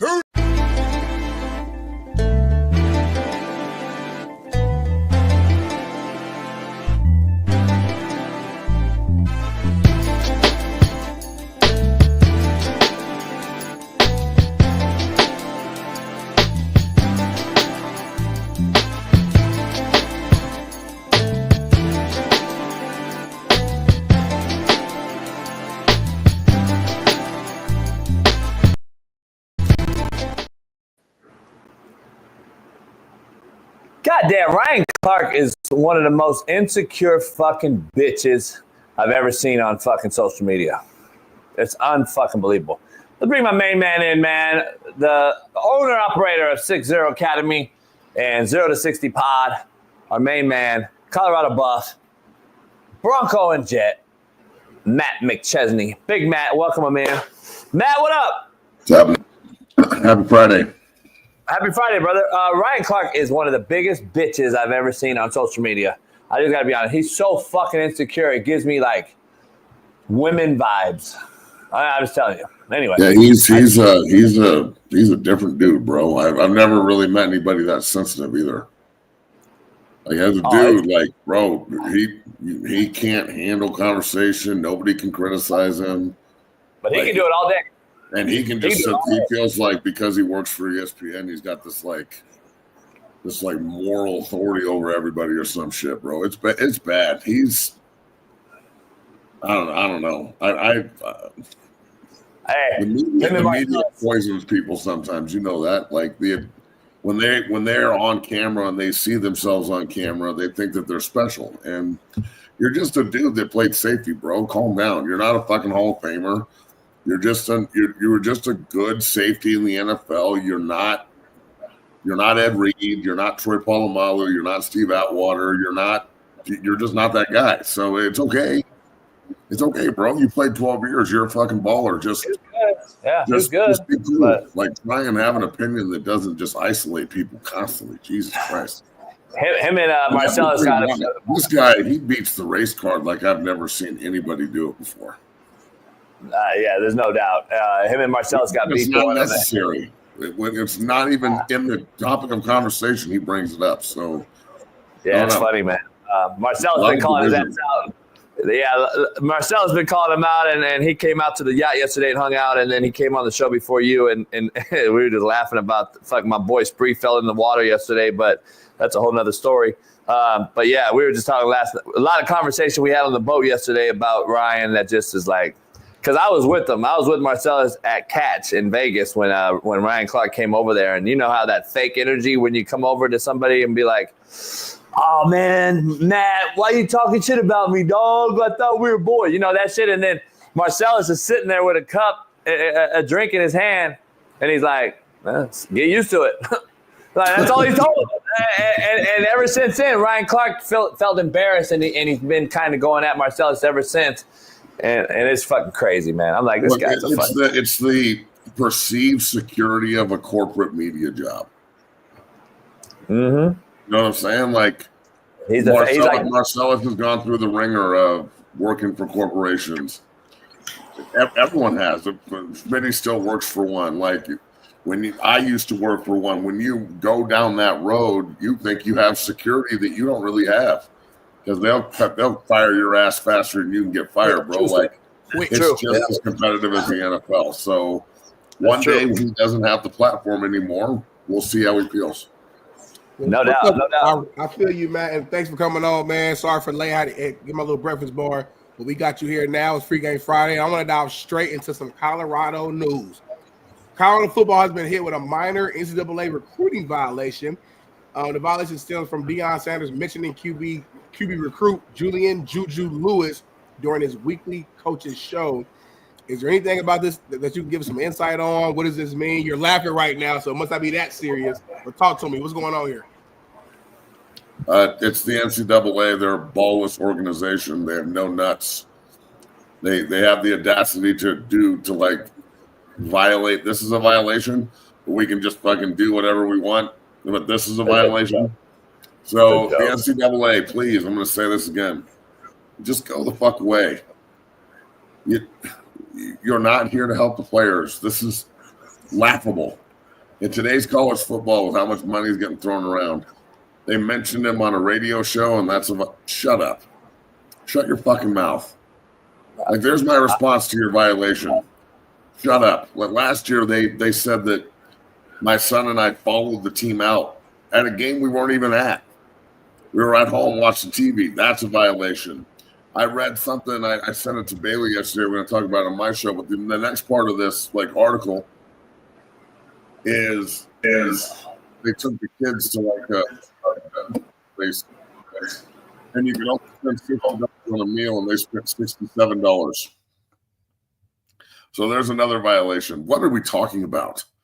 Like, the NCAA, you have no authority here anymore. You are laughable. Everybody thinks you're a clown show, including me. really, the NCAA needs to go away, and college football needs to detach from this clown-ass organization that does nothing to help players and never has. If anything, the NCAA is the most corrupt organization that's ever been in charge of sports. Over 100 years, plus the NCAA made all their money off the backs of student athletes who were totally misrepresented, could not make money, couldn't have agents, got suspended for selling fake championship rings and letter jackets and shit. Do you remember back in the day when they used to try and paint the picture that kids are, Terrell Pryor was a bad kid because he sold a plastic championship ring? Yeah, I remember that, yeah. For tattoos or something. Yeah. So, because I had a teammate who kind of part of that. Yeah. You know what I'm saying? So the NCAA, in my opinion, has no authority. You have no authority here. I love how they try and throw out minor violation. And then, all over the country, I meet with coaches all the time. They're in there, eyes on. It's you guys know what it is. I put everything on social media. But it's just it's hilarious to hear now some coaches are like, yeah, we're good, and some coaches are like, oh my god, the NCAA, and I'm sitting there like, bro, what are you scared of still? The NCAA has this aura over some people that I just don't understand. I think some people use it as an excuse to put up walls that aren't really there, and some people look at it and just laugh at it. So the NCAA, I'm going to say this for the last time, please just go away. You have no authority here. This is laughable. Non-caring assholes of America. It's a joke. It's an absolute joke. It's just a fucking mockery. Why are they even allowed to? And then the other thing, how many other fucking schools get violations like this? I don't see them doing fucking write-ups on them and putting Prime's face or their head coach's face on the article. Always trying to smear some shit on Prime. Always. Just stop trying to smear shit, bro, and try and appreciate every now and then. Because you said a player's name. Come on now. We know how much poaching is going on, and with the portal, and other teams are recruiting other players, other teams' players in season. It's happening all the time on a much higher level. You got Coach Prime who just mentioned a recruit's name, and now we're going to violate him when we got all this money. Everything else is allowed. But you say their name, that's where I draw the line. Come on. It was Mark Johnson. It was our color commentator before Juju signed, and all he said was, "Looks like the Buffs are going to get Juju Lewis." And because he's an insider and works for the school, that was information that could help Juju get recruited to CU. What the fuck are you talking about, dog? That's stupid. So it is pretty dumb. Yeah, hey, I want to see if Bailey can find it, but I want to get your take before we make our picks for Bet US for this Final Four on Sunday, NFL playoff. The DC for Washington Commanders basically is an old school cat, and Marcellus and I were talking about it on the yacht yesterday, and he's like, hey, if you run that motherfucker out of the pocket, we are going to hit him like a running back. Oh, yeah, I saw that. If you don't want him hit, you better keep him in the pocket. I love it. I hope that his whole team doesn't get suspended in the softest fucking era ever. But having said that, what's your take about Joe Witt and how he said if Jalen Hurts wants to stay upright, you better stay in the pocket. I wish the Rams would have made that happen because the Rams, I thought, were the better team that night last week. And that one run by Jalen Hurts down the sideline that scored was even though Saquon had 205, that didn't beat him. It was the fucking run by Jalen Hurts. Can you hit Jalen Hurts, Matt, in today's game? And like Joe Witt is saying? I hope so. I hope that they do this. I mean, look, bro, if I'm the owner of the Commanders, whoever the new ownership group is with Magic, I'm paying fines. And I'm telling them, you will not pay a fucking drop in the bucket for a fine this week. We're trying to go to the Super Bowl. Go out here and fucking massacre Jaden or massacre Hurts. Yeah. Go fucking let's Brett Favre New Orleans Saints this dude. No doubt. Take a listen. A number of these guys that we've had to prepare for, and so the one thing is if he's going to run the ball, and if the coordinator makes a decision for him to run the ball, we're going to treat him like a running back, and we're going to hit him that way. You know, so that's their decision if they want to get him hit Fuck the way yes. that he gets hit. If they don't, they'll keep him in the pocket. So that's what we're going to do. So I understand love this. that, Matt. I love that, Matt. Understand this. This should be the mindset of all 4 defensive coordinators. Josh Allen wants to run. We're hitting him under the chin.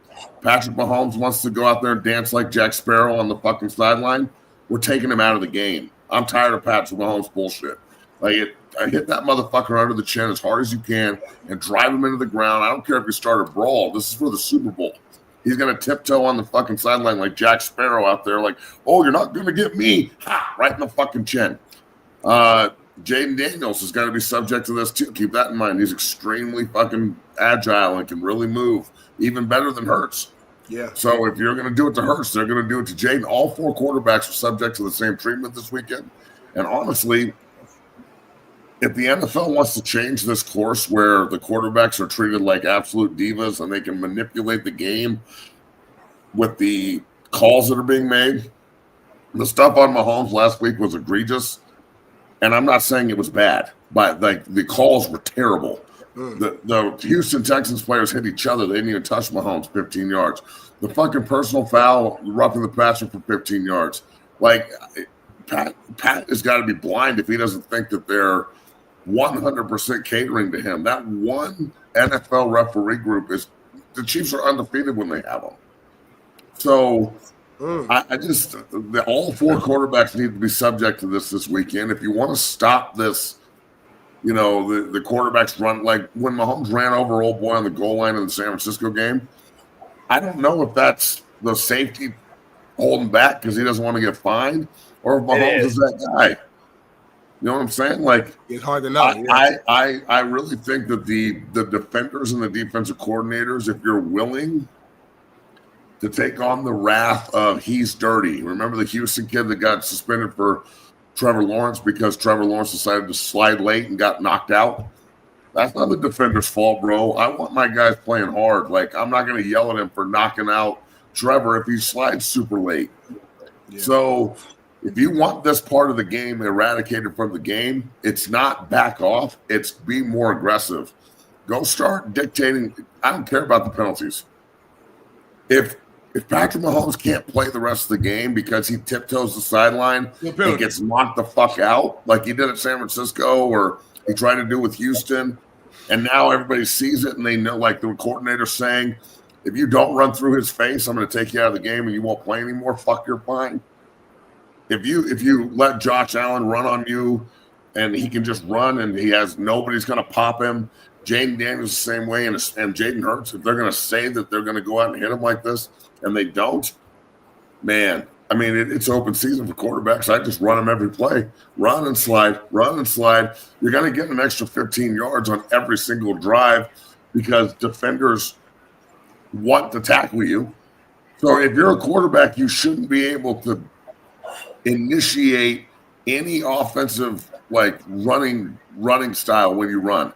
Yeah, okay. The minute someone gets near you within a yard, the play should be called dead, or you have to slide. Because if they can't hit you, you damn sure can't initiate anything. 100%. The only one I would say is Josh Allen. I don't think they want to tackle that motherfucker. Like that's true. I'm not saying it's an easy thing, but if you remember playoff games a couple of years ago when they were playing the Dolphins and Christian Watkins got in his face and they got him kind of a little push up. At least he hit him and got in his face and shit and makes him think about it. I mean, I think Josh likes likes to hit Josh Allen, but that's the only way you're going to beat him. You better hit him. No, I agree. I think Josh actually likes it. He wants to hit you, and he wants you to hit him. He wants you to hit him. Like, hit me, motherfucker. But he also fucking bitches about penalties, and he's I always say that though. Thanks, Matt. So.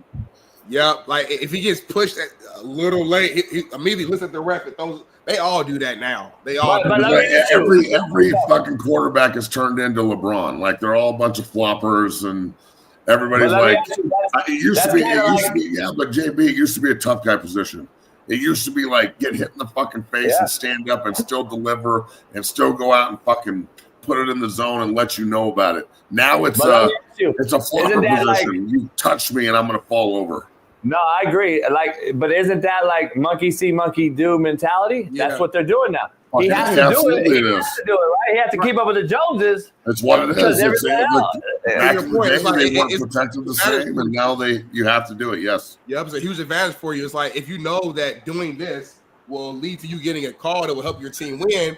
It's like as much as we hate it, it's like it's helping them win. So it's like, hey, I'm gonna be honest. If Mahomes does it and gets win because of doing it, Josh Allen has to get over the hump. He's gonna do it. Yeah. I just think that's where we are. It's fucked up as it is. I hate the pussy shit, but goddamn, I hate it, man. It's like the NFL's doing it to themselves. They're trying. I love this. They're trying to make the game safer. You can't. I just want to reiterate something real quick to everyone out there that doesn't fucking know this. You can't make the same game safer by pussifying it. No, worse. You can't make the game safer by making it so any fucking pussy can go play. That's the problem. It does not work. But we got girls flag and we're pushing that. So I mean, that's what it is.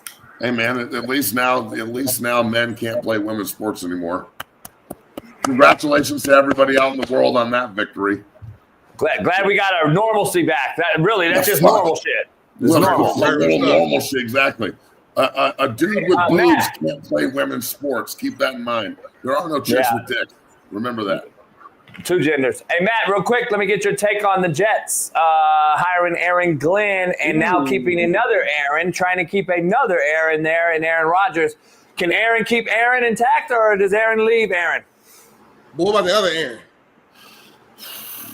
I like the Aaron Glenn hire. I'm cool with it.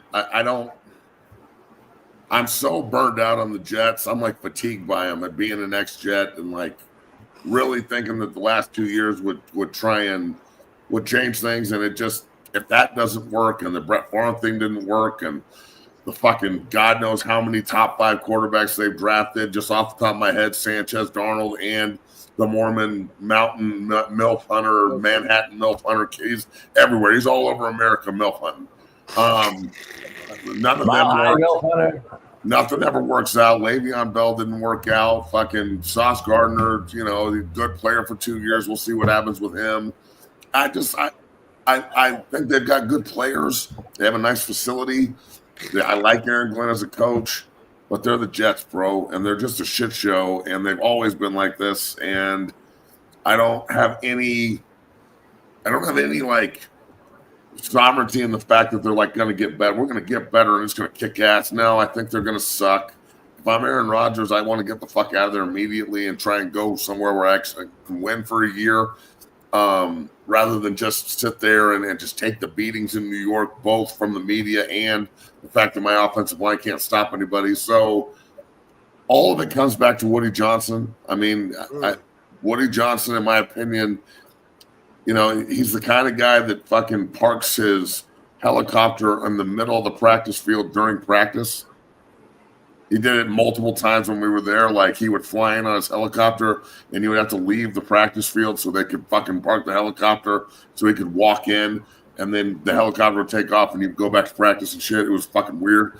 But like, he's old money, bro. He's smug old money, right? So for some reason, this guy thinks that because he can fill Diddy's shelves with baby oil and an abundance of it, that somehow gives him the authority to run a football team. But he's more engaged than Jerry Jones. Everyone talks about Jerry Jones fucking up the Cowboys constantly. Woody Johnson has consistently meddled with the Jets and fucked up that entire franchise too. So, Woody, stop sending Diddy all the baby oil and focus on the Jets and hire somebody that can actually do the job and fuck off and just watch. Yeah, it's interesting. I'm curious to see it myself. I don't know, man. I've questioned some of his defensive coordinating skills over the years. Personally, as a head coach, I hate hiring DBs as my DC. They just don't know how to marry the back row up with the fucking box. My DC and the DB. Well, that's another thing. It's like, I don't know, and I like Aaron Glenn. I think he's a hell of a player, great Jet. He's an unbelievable pro. And a good coach. His guys love him. But it's not like Detroit's defense over the last 3 or 4 years under Aaron Glenn's been like lights out. It's like hiring the defensive coordinator for the greatest show on turf. I'll wait. Exactly. Like that's how I look at Detroit right now, and I go, they're a modern day greatest show on turf. They might win a Super Bowl, but it ain't going to be because their fucking defense is any good. Now, if Hutchinson and their entire unit wouldn't have gotten hurt this year, maybe they're better. But they were all healthy last year, and they still weren't top 15. They were still kind of at the bottom of the fucking league when it comes to a lot of different like indicators. So I think that the Lions and Aaron Glenn, it was a really good mix. We'll see if it is in New York. What's this? Not to cut you off, man. I don't know if we've ever had a donation this big. Shout out to Joshua H. Making a rule where QBs can't run past the line of scrimmage. Moses Malone is better than Kareem Abdul-Jabbar. Happy C-No Friday. If you send $200 or more, chat, I don't care what you say. We're going to read it. Okay. And you're right. The $200 is nice, and congratulations to you too. $200 nice, congratulations. You should watch my show at 1. But I will say this: if the quarterback can't run past the line of scrimmage, I'm out. I don't want to fucking play football anymore. And Moses Malone is not better than Kareem Abdul-Jabbar, bro. Moses Malone's a bad man, but he is not better than Kareem. He might be tougher than Kareem, but he's not better. Thanks for the 200, bro. Basketball. Nikola Jokic last night. What the fuck? LeBron and AD last night. What the fuck? I don't watch basketball. I don't watch basketball. Nikola Jokic had a fucking triple-double last night that hasn't been done since Wilt Chamberlain. What did he do? 5 straight triple-doubles.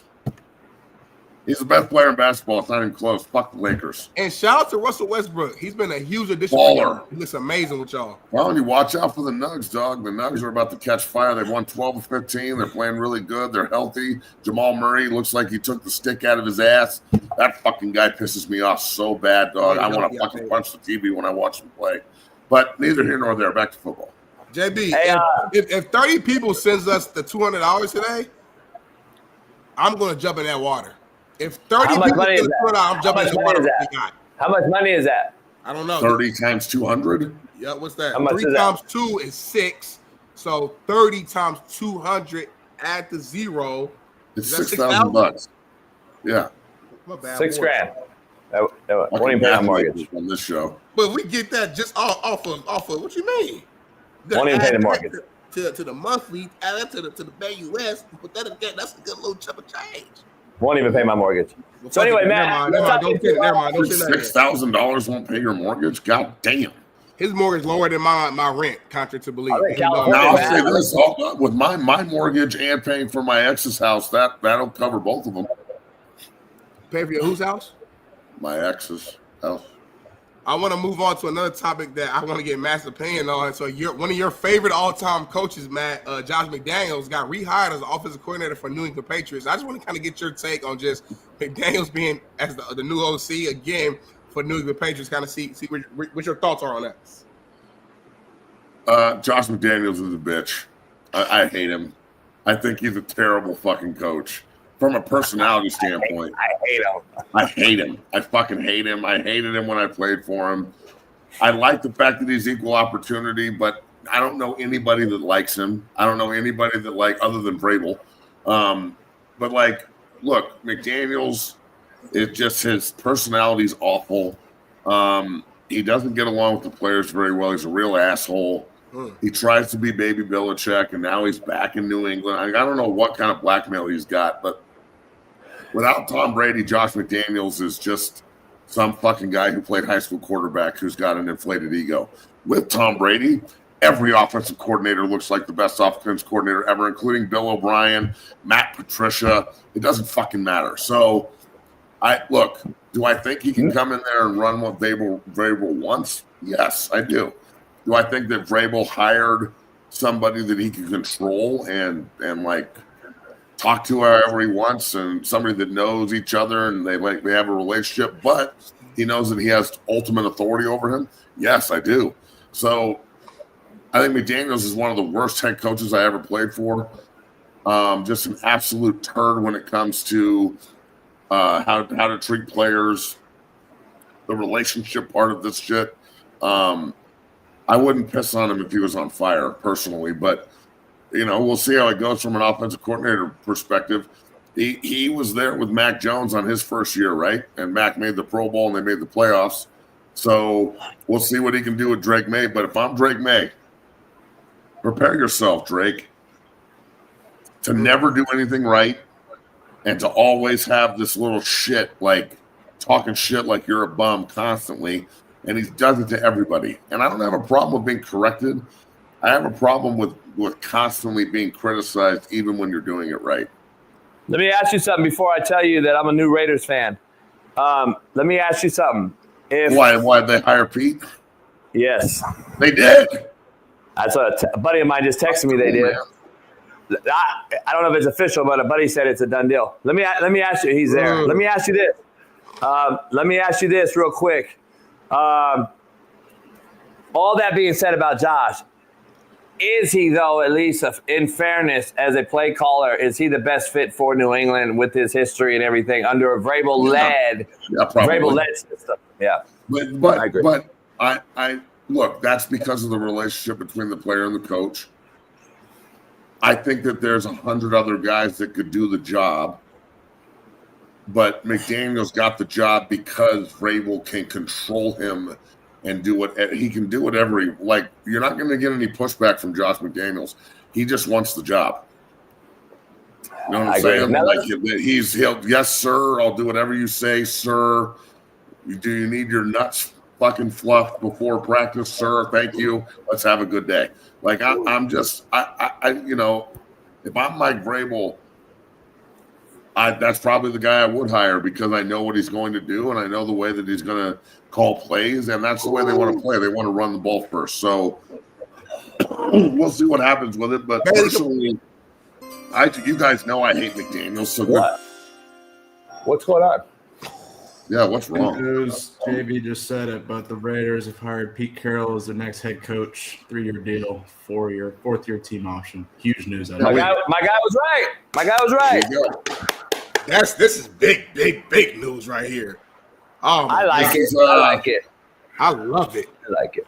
I love it for Pete. I know Ben. I love it if they allow him to do the job, and like if Tom Brady and everybody can go in there and kind of help him make the look. If you're going to do this, they've got to move up to 1, 2, or 3 and get a quarterback. Because there's only 2. Cam Ward or Shador are the only 2 you're going to pick that high. So the Raiders have got to get one, bro. You can't walk in next year with Garner Minshew and Aiden O'Connell and fucking Sam Darnold or something and expect people to take it seriously. I'm hearing that Aaron Rodgers and Tom Brady have been playing golf, and I think that can happen. I seriously think that'll happen. Aaron Rodgers, I think that could happen. I'm not going to say it will. I think Tom Brady.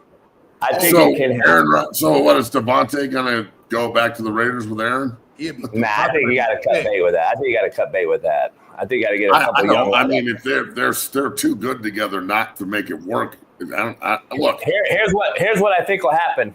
Man, the Raiders. I think this is what's going to happen. The Raiders are going to go grab T. Higgins and DK Metcalf with a trade, and they'll get DK Metcalf back with Pete in the Raiders. They'll get Aaron Rodgers and DJ. Oh, I'm here. AJ Brown's on the board. Damn. They got trade for DK, and then T. Higgins, I believe, will be a free agent. Correct? Hey, you want to know why this is so cool? Because this gives Raider fans hope in the hardest division in the AFC. I know. Just to get fucking shit, just to have I just did this with the Jets. We're going to stockpile talent, and we got a defensive-minded head coach that's going to come in and get things right, and we're going to run the ball, and we're going to get all these old guys together, and we're going to go in, and it's going to work because Tom Brady's there. And then you got to fucking play the Chiefs, the Broncos, and the Chargers twice a year, and the rest of the AFC, and they're all better than you, and you're going to suck again. So please go get Aaron Rodgers and put him. I give him a year. I give him a year. I don't see Pete Carroll just losing though. You know what I mean? It'll be a year though. It'll take him a year. Pete Carroll didn't go to New England back in the day and win a bunch and shit. He didn't go to playoffs though. He didn't go to playoffs. He's been in playoffs with New England and the Jets as a head coach when everyone said he was shitty. Look, he's an unbelievable coach. No one's saying he's not, but I don't. Look, I wouldn't mind seeing this work because I think the NFL's better when the Raiders are good, not just kind of good. I'll tell you this. Say it. If I'm Max Crosby, do you want to stay with Pete? Or now is Max Crosby the trade bait they need to go rebuild the team? Ooh, I thought that should have happened last year, and I think now he's too embedded because he wants to be a Raider, and he's all for it. I know he wants to be a Raider, but I also think that if you're Max Crosby and there's a team out there that's a piece away, and they're willing to, give up the farm and sign him to an extension to go to a fucking really good team, maybe he would do that. I don't know. Not with Pete being the defensive coach, though. Pete, that's like you and I saying, "I'll get rid of Trent Williams as an OC and O-line coach." You know what I mean? That's his baby. Yeah, that's his baby on defense.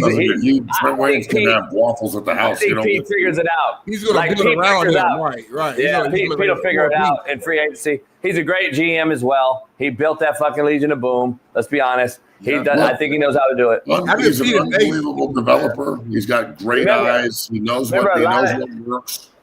And remember, he drafted one of my kids early first round, and everybody gave him shit for it. And he was a key fucking piece to that whole thing. And Bruce Irvin, and everyone's like, "That's a great player." Yep. But that was a pick that everybody gave him shit for because he took him early first round.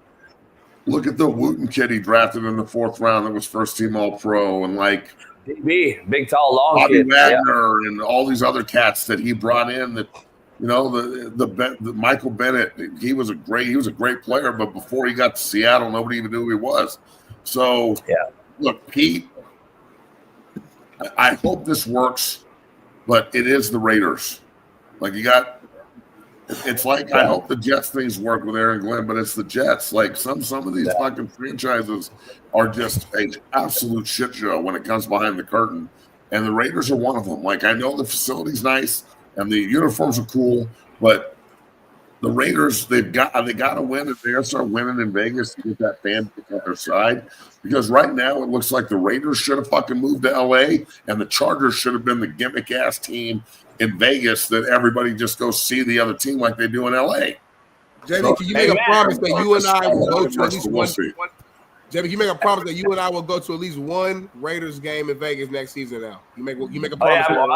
I'm going. I'm texting Pete right now after the show to give me up there in the OTAs. Hey Matt, you got to leave right now, or you got 10 minutes? No, I want to talk about the games for sure. But is Prime going to go to Dallas? What happened, guys? Hold on. I gotta ask. We got a special guest. He ain't going anywhere. We got a special guest though. That. Yesterday we broke news we had a kicker on that was at East Carolina. A 35-year-old. Well, we had the actual high school recruit that went there when that kid was a freshman at 28 and told us a pretty crazy story.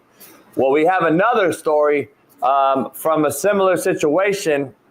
These two are buddies. They actually played in high school together in Myrtle Beach, South Carolina. By the name of Zane Smith, who then went to Florida State and was the kicker at Florida State. We're going to bring my main man in, Zane Smith. Zane, what's up, man? Guys? What's going on, Zane? Can you turn your phone the other way? Oh, yeah. Bet. Hey, so real quick, man, Big Matt McChesnney here. He works in Colorado, a lot of players. He played there. He's got he deals with a lot of players in the portal and et cetera. Break this down, man. Give us some insight on what's going on. So we had your boy yesterday on, Sully. He kind of told us the scenario with this 32-year-old, and I've talked to some coaches since, some head coaches and some position guys at the 4-year level, and they're sick with it. They're sick of it as well, actually. They're actually sick of it, but they have to keep up with the Joneses is what they told me, and there's old guys out there at every position, older guys. Where you at, though? This is to be fair, me and Matt will talk about, but you guys are kickers, right? No offense. Isn't that always been older? I was recruited as a punter. Okay. So I did kick in high school, but when I got to Florida State, they never really gave me an opportunity to kick or anything. So, and my situation is a little different than Sully's because the guy that started over me, and I think he's a great guy. I'm friends with him. We had a good time together, there, and I think he was 22 or 23 when he went there. When I got there, he was 24, I think, or about to turn 24. But I still don't think it's possible for an 18 or 19-year-old kid to compete with somebody that's almost technically a full-grown man, or I guess a full-grown man. Yeah. I agree. And, no matter really how much I tried or, effort I gave or no matter how good I punted, I was never really given opportunities. I'd be in warm-ups before games hitting like 55, 60-yard punts. And special teams coordinator would come over to me, hey, like, you're killing the ball. And then, that was now, that. let me ask you, before Matt and Smitty chime in, let me ask you something. Yesterday, Sully gave us I don't know if Matt saw this, but Matt, this is the context for you. The reason he's saying it's not about athleticism or ability, it's the age gap that coaches at ECU, Matt, were actually drinking beers with this 28-year-old punter, and he thought it was safer to go with the older kid because of trust, because these motherfuckers drank together, which was a shocking tell of that he told us yesterday. Is that your take, Zane? Is that more like they're closer in age or something? I think I'm more interested in the financial part of it. Write that down. So I'm curious because I tried to do a little bit of research, but you can't find much about it because they obviously don't want you to know that they're doing it. But I would like to figure out if these players, not just football Australians, but there's older like soccer players, there's different sports, and there's a lot of foreign players. And I want to know if these players are coming on a U.S. grant or if they're actually getting a athletic scholarship. And I can't seem to figure that out. So, because if it was a U.S. grant, the team wouldn't be giving up a scholarship spot. They'd still have that scholarship kept, and that kid would still come here for free. So, yeah, it's interesting. Matt, Smitty? So ultimately, I guess what you're saying is you feel like you didn't get a fair shot because of the older player that was in your same position group. Yeah, if I'm 22 right now. If I was in peak shape and still trying to play football, and I went up against an 18-year-old, I'd probably do a lot better than him. Now I gotta push back against you because your guy Sully came on here and actually said opposite. He said that his numbers were actually better than the 32-year-old, whatever, 28-year-old guy on his team. Numbers wise, he was performing better, and they still didn't play him. So from Sully's standpoint, he said age wasn't even a factor in his performance. So I know for sure. I can say that I was not ready to play as a true freshman. I was not ready, and that I needed to be developed, and I wasn't led in the right way to do that. Okay, I respect that. You at least you admit it. Okay, I wasn't ready to go. You got an older kid. I mean, that's kind of football. That was football. Matt and I growing up, that was kind of what football was. Younger guys had to be developed, sitting there. Now it's a portal game. But go ahead, Matt. You got a question? Not so much a question, that just look, man. Maybe it's different because I'm not a special teams guy, and I'm not talking shit. But I played offensive and defensive line for a long time. I played as a freshman at 18 years old against Leonard Davis and fucking Mike Williams, who were both 22, 23, that were 6'7", 340 each, and they whipped my ass. And I didn't get up and blame it on the coach about a lack of development. I got fucking better. So I don't give a Tiffany fuck how old the guy is in front of me. I'm trying to take his job. If he's 32 years old and he's an Australian, like this kid from East Carolina is an Australian rugby player, right? That can punt and came over. Well, pretty much all those guys are older. I played with Joel Klatt in college. Joel was 3 years older than everybody else. He played baseball. I don't see the difference in that. Look, I know that it's a little harsh, maybe, but I don't see age, bro. I don't give a shit how old this guy is. If he wants to go drink beers with the coaches and shit, that's fine. But there's got to be some, like, let's go take his job regardless how old this dude is. Like, I'm not going to sit here and say he has competitive advantage. When I got to the NFL and I was 22, 23 years old, and I have to play against fucking 35, 32, a 35-year-old tackle, I'm not sitting there like, well, he's got 13 years on me, so I can't develop. What kind of shit is that? That just, I don't know. I don't know what to do with that. I know that 22 is older than 18, but I'm tired of this, like, 18 years old is still a child shit. You may not be able to know how to fucking like do a checkbook, and you can't get insurance, or you can't make a phone call or book a flight without your mom doing it or something. Not you, bro, just in general. Like, but 18 years old is not a child. 18 years old is you're a young man. You need to fucking understand that there's no more like little kid shit in college football. You either do your fucking job and you develop, or you go somewhere else. And it's not the coach's fault if it doesn't work. It's just the rigors of the game. And look, I understand that there's only one punter on the field. There's only one quarterback on the field. There's only one kicker on the field. Though there's only one long snapper on the field. Those positions are exclusive because they're hard to get. Okay? But I really put yourself in a quarterback's shoes where you've got to, well, look, the dude at Oklahoma State was, 27? Cam Rising's 29? Well, Cam's 26. 26, 27. Well, still, they're pretty fucking old when you look at it compared to like the freshman that was playing this year. So all those kids underneath the older cats should just be like, well, they're older than me, so I can't compete. And I don't know about that. Hey, Zane, give me your story real quick before you get out of here. Because I think there should be a cap on age. I just think college football, because I think it's ruining high school development and high school kids. Chris Winkie won the Heisman at 28. This I know. I mean, there's anomalies. There's Mormon kids, there's Mormon mission kids, and there's Greenpeace kids. I get all that, but those kids are usually getting into college at 24. And then Chris Winkie played for 3 more years, and he was 27. And Brandon Wheaton, there's some few guys. Those are quarterbacks. I think quarterbacks and punters are usually the older guys, if we want to be honest. Those are usually always been the older guys. 25-year-old needs to be a cutoff to me, though, because I don't think you're going to be able to develop kids from high school anymore. But, Zane, tell us your story real quick. Did you leave East Carolina or Coastal to go to Florida State or what? No, so I committed to Florida State out of high school as a preferred walk-on. And then they made me enter the portal. They made you enter the portal? Yeah. Or they said you could stay here and go to school or enter the portal. Yeah. So I left there. I went to a smaller Christian school in South Carolina called Presbyterian. And I didn't really like it because I go from a big school like that to a smaller one. Yeah. And then now I just go to Clemson. So school. Yes, sir. I just finished an internship with the strength program. So. Oh, good. That's what Matt does.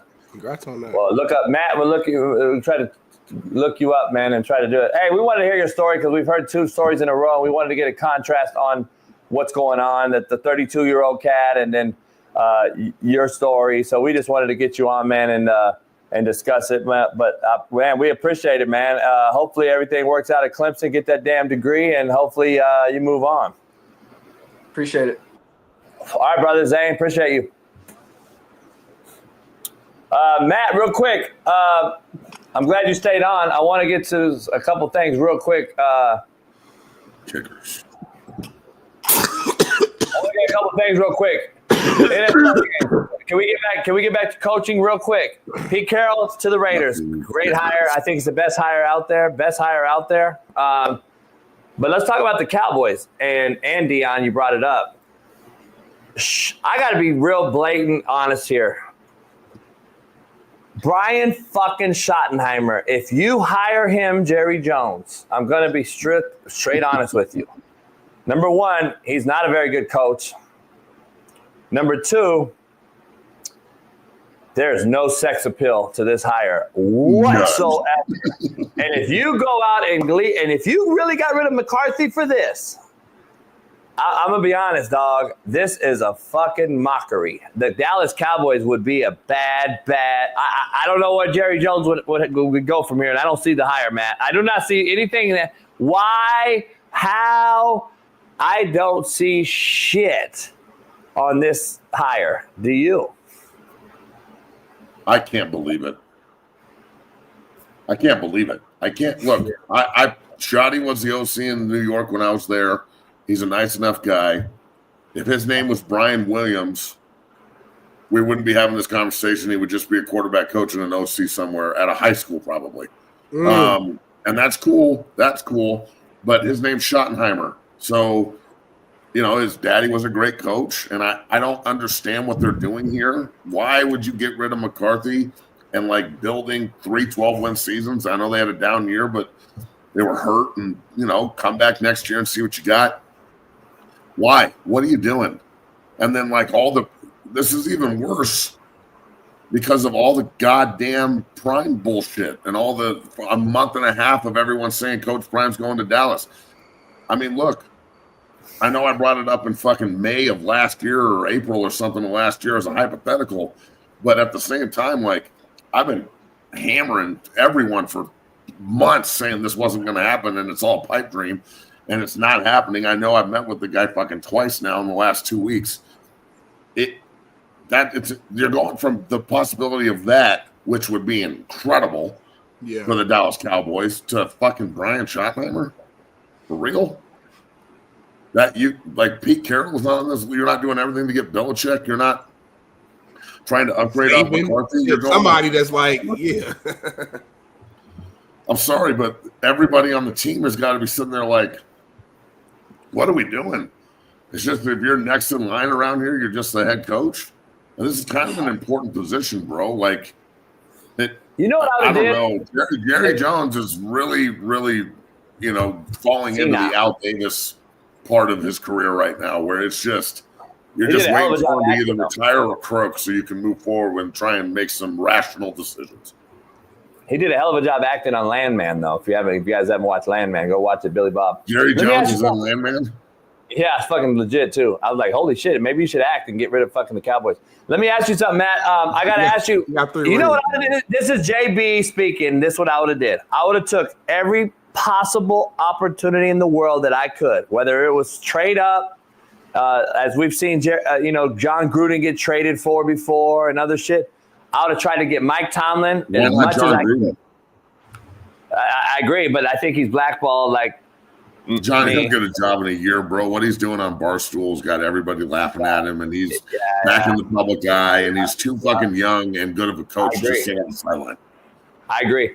But I would have tried to get Mike Tomlin if I was Jerry Jones. I would have did everything I could. Trade, throw the bag at him. I would have tried to get Mike Tomlin. Sexy hire, known. Why the fuck would you want to go there if you're Mike Tomlin? I agree. That's my second part. I agree. That's my point. Who's trying to? Doesn't this scream nobody wants to fuck with you, Jerry Jones? If Brian Schottenheimer is your guy, if Brian Schottenheimer is your guy, isn't it telling you nobody wants to coach for the Dallas Cowboys?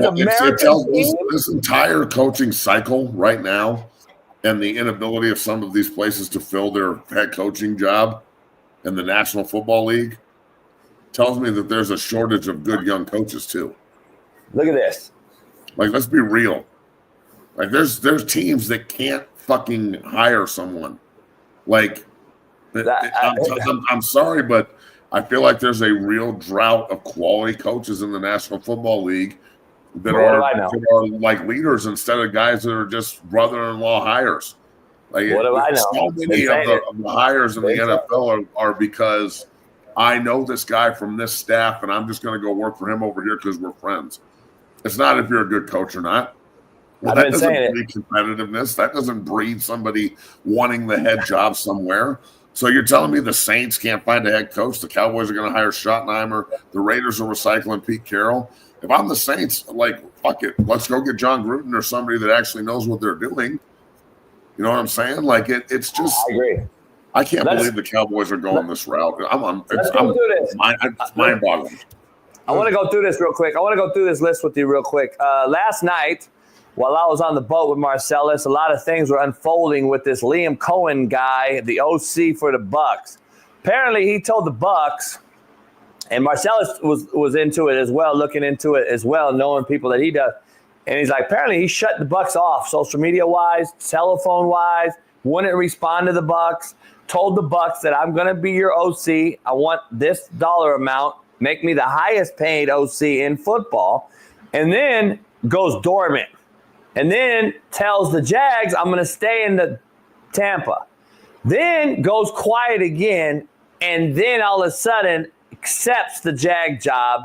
And now the Bucs are like, hold on, we made you the highest paid OC. Now you tell us you're not leaving, and now you leave. This is what I understand the story to be. Where are you at with this story, both of you guys? And if that's what you understand, or do you know anything or anything that you've heard? Crazy. That's what I heard. What you just threw out is exactly what I heard. There's a lot of back and forth. It almost feels like maybe he was trying to leverage both sides to get like as much money as he possibly could. I'm not sure. And yesterday they fired the GM. Remember, they just fired the GM. Remember? Yeah. Well, look, okay, so he should probably learn how to communicate a little bit better. But I have no sympathy for NFL football teams when it comes to shit like this.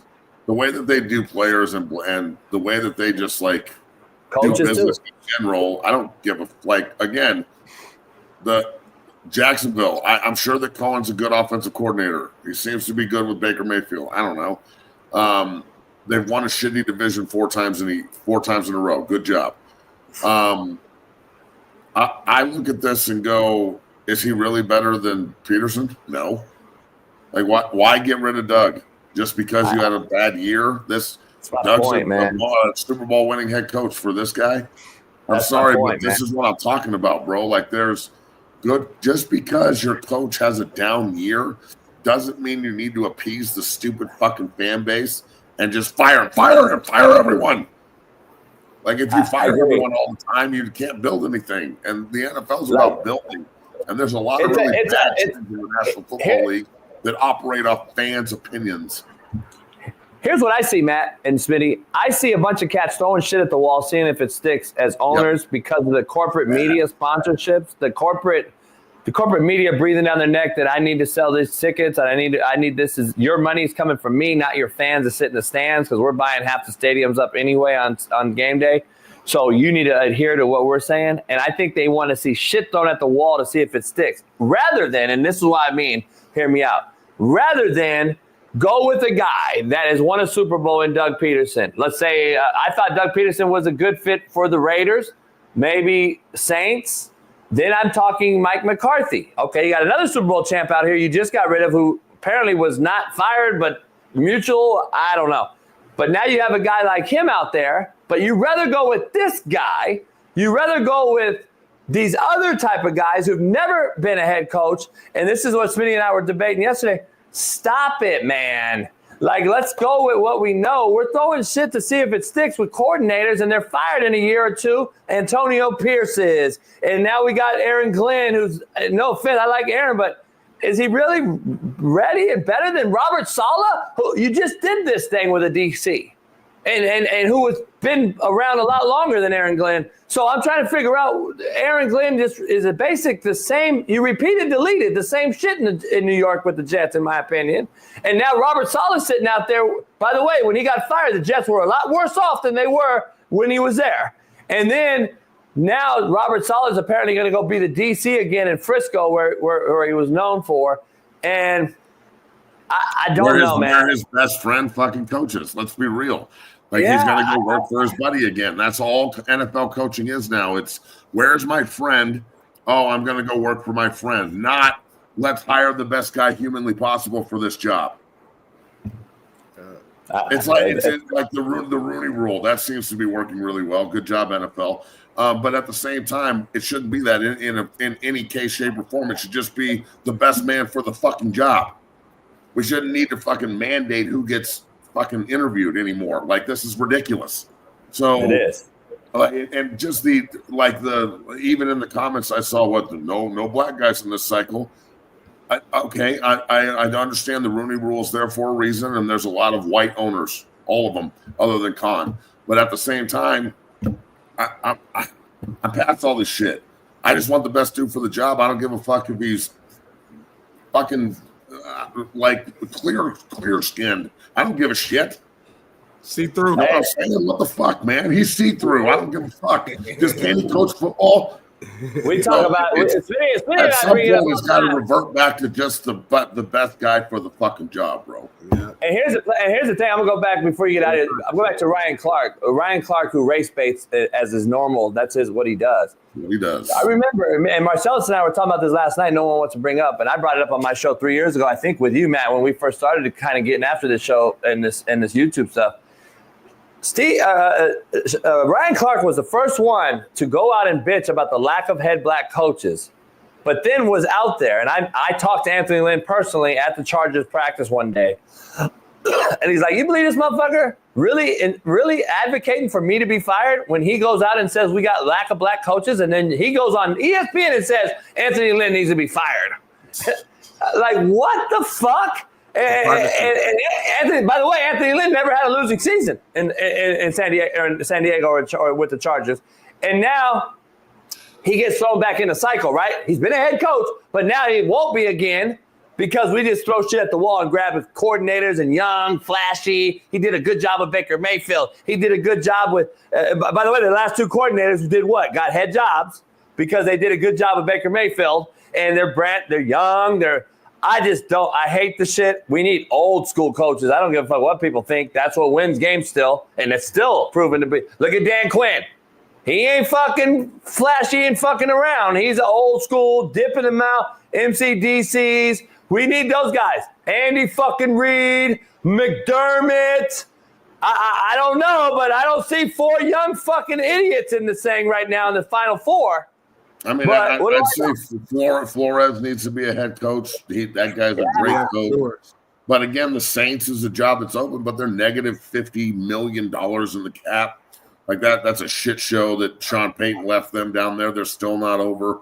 So I don't know the answer to all of this other than hire a good football coach. But you shouldn't be looking at race when you hire people. It's just the best man or woman for the job. Yeah. The best man or woman for the job. Keep that in mind. No. What? Huh? I didn't hear you. Anyway, Matt, so real quick, give us your picks for BetUS. Real quick, to get you out of here. We got Shaun coming on. BetUS, powered by, is this show. Make sure you head on over there and take Matt's picks, my picks, Smitty's picks, Shaun King's picks next. And use my promo code, Coach JB. Let's start with the young rookie. Is he going to be the first rookie is to start a Super Bowl? Jaden Daniels. Can Washington beat the Eagles? Matt says no. This is a -6. Eagles -6, Matt. Would you take the points with the Washington Commanders and the great offense they have? Or are you saying that the Eagles defense is just really good and Jalen Hurts will finally have a decent game? Look, I think Philly wins. I picked Washington last week to beat Detroit. People told me I was crazy, and that was a nice cash in. I want the Redskins to win. That's what I just called them, the Redskins. I want the Redskins to win badly, but I think Philly handles this game at home. Jaden Daniels is unbelievable. They need some more help. I think Philly's really going to run the ball hard and really try and eliminate Jaden Daniels being on the field. So we'll see if Washington's defense can stand up to the punishment. They split with the Eagles during the season. Yep. When the Eagles got them early in the year, they ran the shit out of the ball. When the Eagles lost to them, they tried to throw the ball with them. So we'll see what happens there. But I'll take Philly at home in this one to go to the Super Bowl. I think that they're back in. All right. Now, the Mahomes Bowl, they're again 8 years or whatever in a row that the AFC Championship goes through Arrowhead. The Buffalo Bills, Josh Allen's 4-1 versus Mahomes in the regular season, 0-3 in postseason. That's just what it is. Can Josh Allen get over the hump and beat Mahomes and Andy Reid with the 1+ run game? Yes. I think that this is Allen's year. I just do. I think the refs are going to back off Kansas City and not throw as many penalties because of all the backlash. So this is the one game I don't think Kansas City is going to have the refs in their pocket because they always do.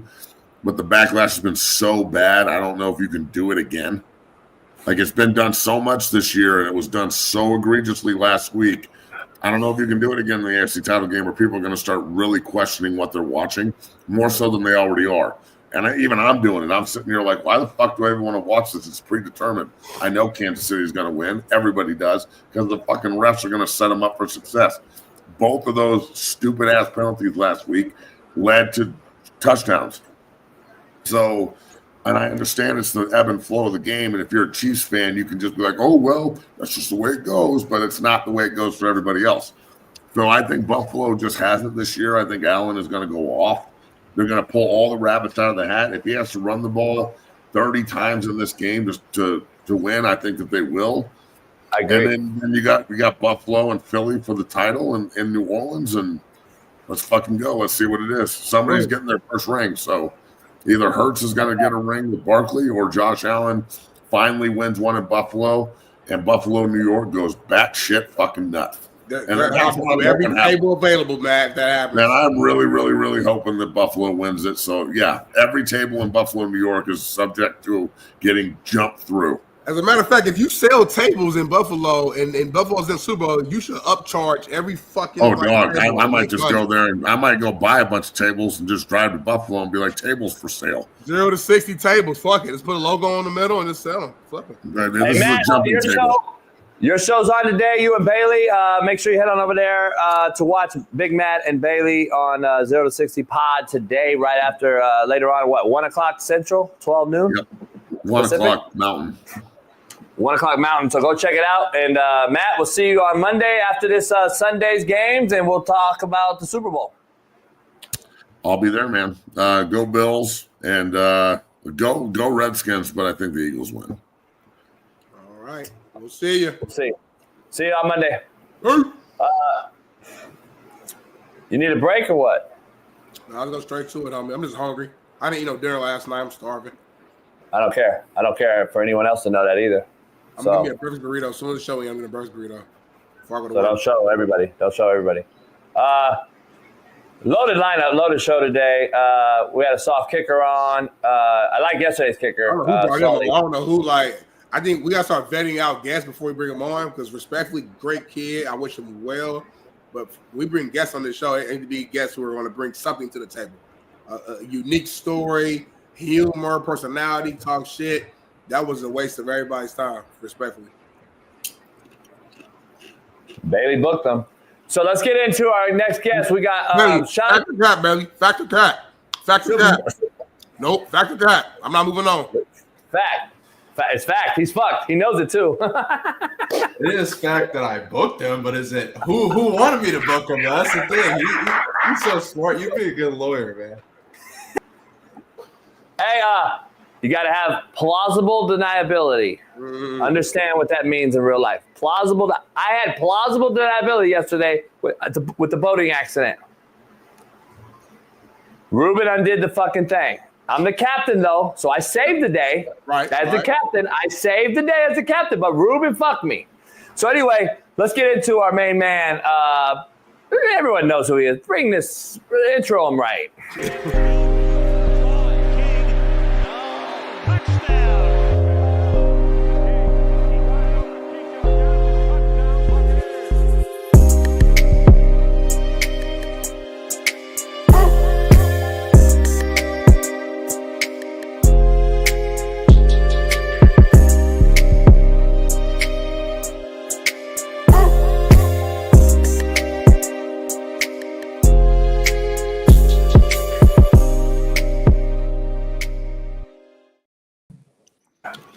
Hey, my man Shaun went at the end. He had to thank God at the end. Hey man, when you throw a ball that beautiful, man, you had to be heaven sent, baby. What's going on, Mr. Kane? How you doing? Hey, the real is in the building. What's going on?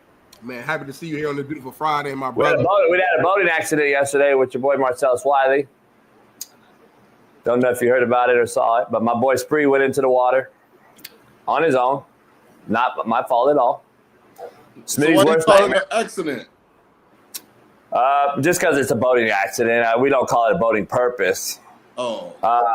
But he went out there, and Ruben fell, almost broke his cervical vertebrae, and did a backflip. Steve Kim was out there looking like hangover. And then my boy Spree's in the water with 60 pounds of wet clothes on and a Dickie suit.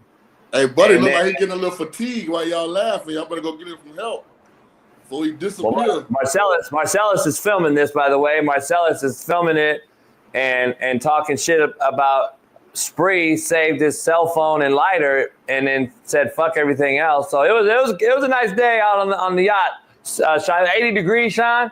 Unbelievable. Your state's under snow and ice.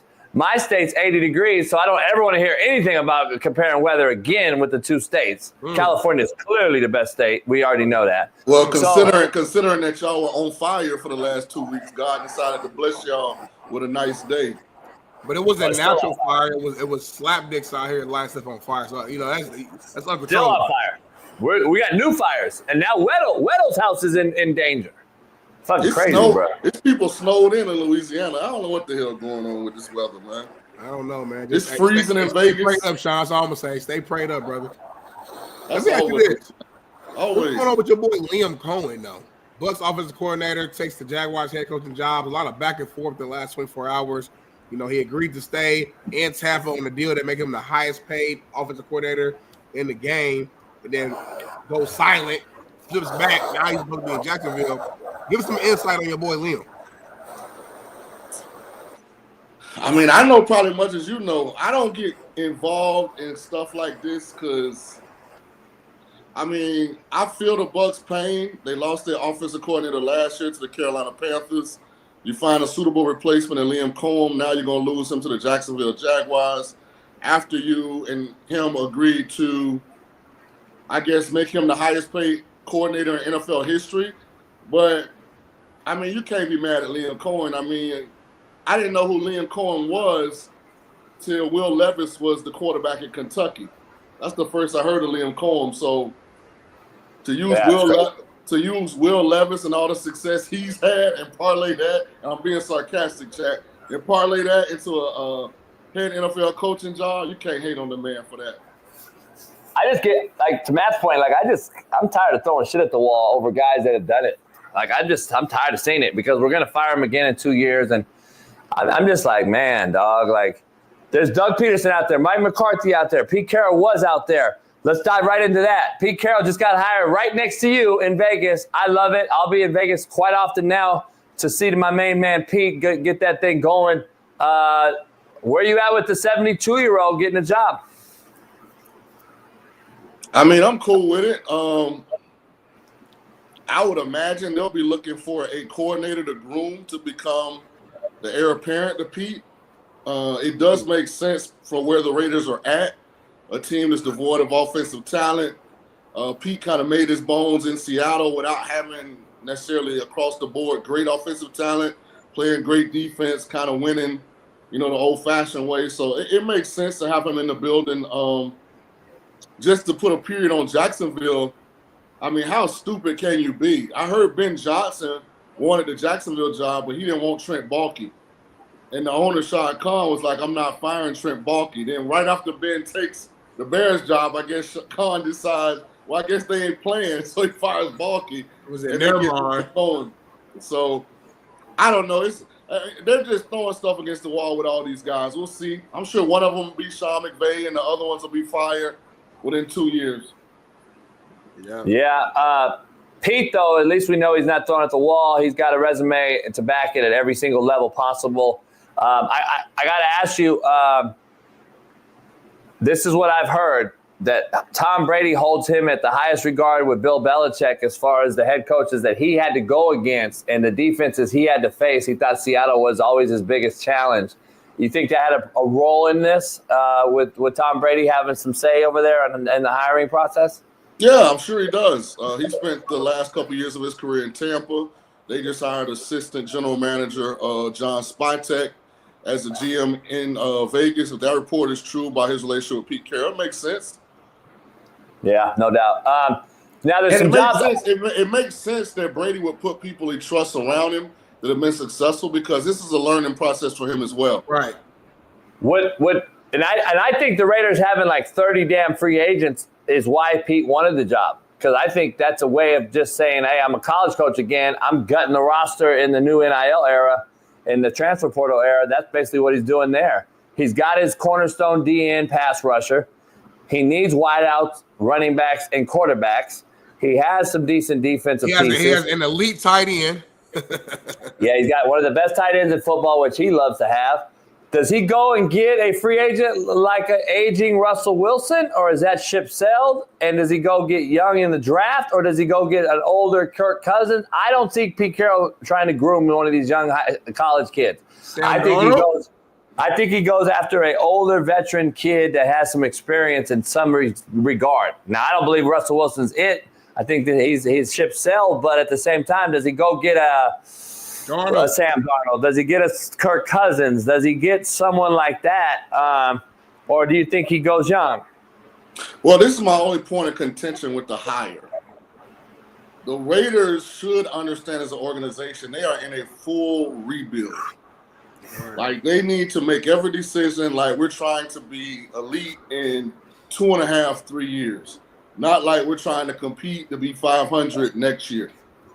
Like, they need to get younger. This team should look like the Green Bay Packers after the next 2 years.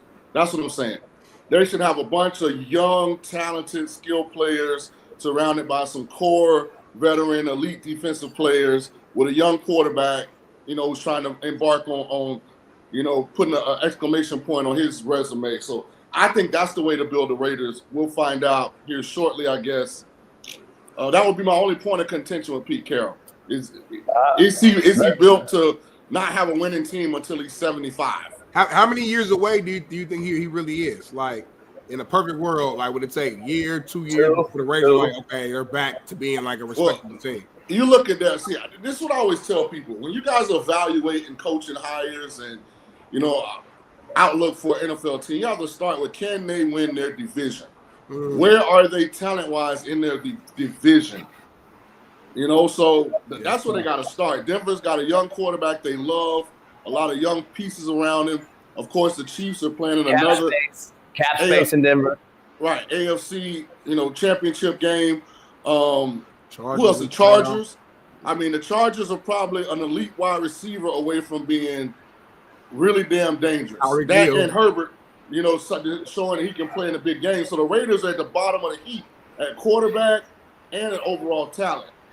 Think about in that division. I just thought about it. You got Andy Reid, Harbaugh, Sean Payton, and Pete Carroll. That might be the best division of coaches out of any division when you think about just the overall. Yeah, all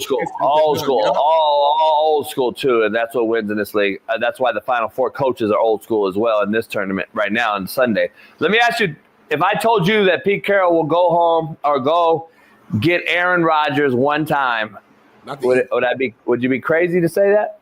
I'll say it was a terrible hire by the Raiders. They cannot look at year one of the Pete Carroll era as we're going to try and put a Band-Aid over an open wound. They've got to look at it like wins and losses don't matter. Our job this offseason is to collect elite pieces for our roster. Go out. We got to take a chance on a young quarterback. Whether you try and go get Sam Howell, I think I'll be honest, I'm going to say this. I think Jameis Winston should be the number one free agent quarterback. I think he's the guy, if put in the right situation, gives you the highest ceiling. I'm not going to get Kirk Cousins after what I saw in Atlanta. Kirk has had a great career. Obviously, that Achilles heel has made him immobile to the 1,000th percentile. He can't move at all in a league where you got to be able to move. So I'm not getting Kirk Cousins. The problem with Sam Darnold is value. I mean, he's going to be his agent. If his agent is any good, is going to place his value on how he played for 3/4 of the season. I don't fuck with Jameis no more. I think his antics overweigh his play. The whole cute bullshit. He's a funny, nice guy and all that shit. He's got to perform, and he doesn't. I think he's going to get that. I think he's going to do some reflection this offseason, and I think he's going to come back a much more even keel person as it pertains to how he, allows the media to view him, and how I think he's going to be much better next year. But I'm telling you, just look at pure talent versus age. We know that. And resume. I think Jameis should be the number one quarterback in free agency. Maybe has to be a situation though where he doesn't have to. Right, exactly, JB. He has to be in a situation where he doesn't have to do a lot though. You know what I'm saying? Because the more you ask him to do, the more mistakes he's going to make, and those turnovers are what. But that's a team. That's a team that this ain't Minnesota's offense though, dog. He has to be the guy to make plays. The quarterback position in the Raiders has to be a dude. I don't care. He's got Bowers, and that's it. Shaun, if I told you that Pete Carroll's going to go try to get DK Metcalf, and the Chargers are going to go try to get DK Metcalf, that's the rumor. If I'm DK, I go to the Chargers. of course, with the quarterback and everything situated, but with Pete Carroll's relationship with DK and all that, do you see that depending on straight up who becomes the QB in Vegas? If I'm a wide receiver, I mean, unless Vegas gonna make me the highest paid guy in the league or overpay me, by such a substantial, rate compared to what the market is offering. I mean, I'm not going to Vegas and play with Aiden O'Connell. No offense to Aiden O'Connell. I'm not doing it. Shit, you'll be AJ Brown. They have you reading books on the sideline, man. I mean, that JB's guy though. He love Aiden O'Connell. As a backup, I like him. He thought he was gonna be the guy. Starter. Well, fairness. Look at what's around him. Let's be honest. We always say that about even when he had Devontae Adams and Josh Jacobs last year. He wasn't playing though, dog. At the Come end of on. the year, he started. Yeah, but Devontae was gone. Minshew was the guy when he was there. Not him. He didn't even get a shot with his best receiver. Like Devontae, he played last year. Devontae left this year mid-season. I know, that's what I'm saying. But Aiden was thrown in there last year when what's-his-name got hurt and traded, and I was like, I don't know if he's the guy. I don't think this offense is really suited for him right now with no talent around him. I don't know. Where are you at with these other hires? So let me be fair to Aiden O'Connell because he's a young quarterback, and I don't like to get over here and go to extremes with young quarterbacks. I think he can be a career backup. I think he can be a spot starter. The thing that worries, has Darnell talent, if not better. He has all the tools. Garrett McGee will tell you he fucking can throw it. He can do it all. And the thing that worries me is we have not seen a Drew Brees, Tom Brady caliber athlete win in the NFL since those two guys left. Like, the league is changing so much. If you don't have some semblance of functional mobility at quarterback, and we haven't seen that stoic, can't lead a pocket guy, have success in the last 2-3 years, JB. I mean, especially if you don't have elite arm talent. Like, when you look at the top 10 guys in the NFL, all those guys are mobile and can move. Yeah, but we haven't seen the freak of athlete win the Super Bowl either. So it's really an ad-lib guy in the pocket. Right. That's why I said functional mobility. Yeah, he's an ad-lib guy. He's not a freak. We're not seeing Josh Allen or Jaden maybe. We're going to see. We're going to see, but I don't know. I haven't seen. Let me ask you about these other hires real quick with these other guys. Bring that list up, Bailey, with the guys that have been hired. Vrabel goes back and gets a familiar face in Josh McDaniels. The Bears got Ben Johnson. Aaron Glenn to the Jets. Let me ask you your take on that real quick before we go to the other ones. I love the hire. I hate the fit. I'm with you. Like, I'm the same way. If I'm Aaron Glenn, and here's what we got to understand. Let me just say this and yell it from the mountaintop. And I heard McChesney on here. I don't know what the hell he was talking about. As a black coach, you don't generally get a second chance. And if I'm Aaron Glenn, I'm probably only going to get one shot at being the actual head guy. Why would I go into the shit pool that is the current New York Jets? I've got Garrett Wilson who wants to be paid Justin Jefferson money or be traded. I've got a young running back who seems disinterested. I got to figure out what to do with Devontae Adams. I got Aaron Rodgers who threw 4 touchdowns in his last regular season game, who now thinks that he's got another year left, who I got to deal with that. And if I don't stick with Aaron Rodgers, I'm not high enough in the draft to draft a young quarterback that I like. So I'm already starting under the mountain. So you think he should have did what Ben Johnson did last year and stay put? I think he should have took the Saints job, which in my opinion is in a weaker division and a lot more easily fixable. Minus $50 million in cap, Shaun. I don't know if anybody wants that job. I mean, you can figure the cap out, but they got pieces. They got Kamara, they got Olave. They got kind of a Swiss Army knife with the I'm drawing a blank on his name, the kid from BYU. He got hurt bad, though. I don't know how he's gonna be when he come back. They got a first round offensive tackle that I told everybody was the top O tackle in last year's draft, the kid from Oregon State. They got more pieces there than the Jets have, in my opinion, and the organization's a better organization. Let me say this about this Ben Johnson guy, too. We're going to find out a whole lot about Ben Johnson, bro, because he looked cocky in the damn little clip I see. I think that you've seen the end of. I think he's seen the end of. Both though, Shaun. I'm not saying cocky, but like you want a confident coach. Your first presser, I'm gonna go out there and say, "Hey, we're gonna try our best." Hey, no, we about to turn this thing around. Take it from two guys that's been in the profession. Yeah, it's confident and it's cocky. It's a thin line. That press conference, I was like, he's done. He's done. You'll never hear from him again. You'll never hear from the motherfucker again. I'm telling you right now. He's fucking horrible. Everyone ain't supposed to be a head coach, homie. I'm just telling you, this guy ain't made to be a head coach. His ass was right staying in Detroit as an OC. This is not the job for him. You know who he reminds me of? A white Mike McDaniel, since Mike McDaniel claims he's black. A white Mike McDaniel. That's who he reminds me of. When you look at him on the sideline, he's got that damn playbook right there in front of his face the whole game.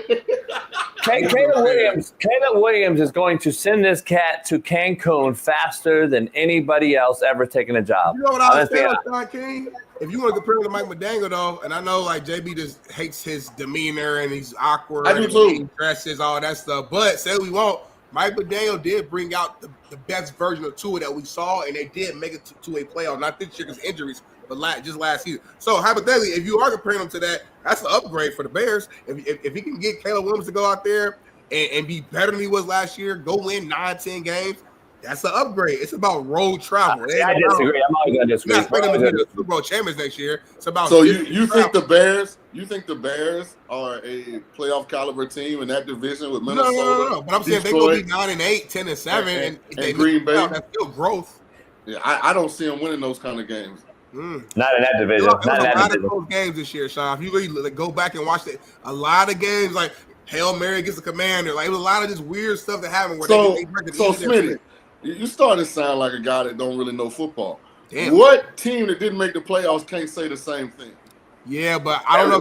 Did you watch the Bears this year though, or not really? Just being honest. Blew out every week. The Titans feel like they ain't no blowouts like in the NFL. I got you, but I'm saying the Bears specifically, it was like it was a game where their head coach didn't use the timeout. It was like stupid shit where it's like the game was won, it was over, and they just did stupid shit to end the game. That's why Didn't they lose 11 in a row or something? That's not what I'm talking about.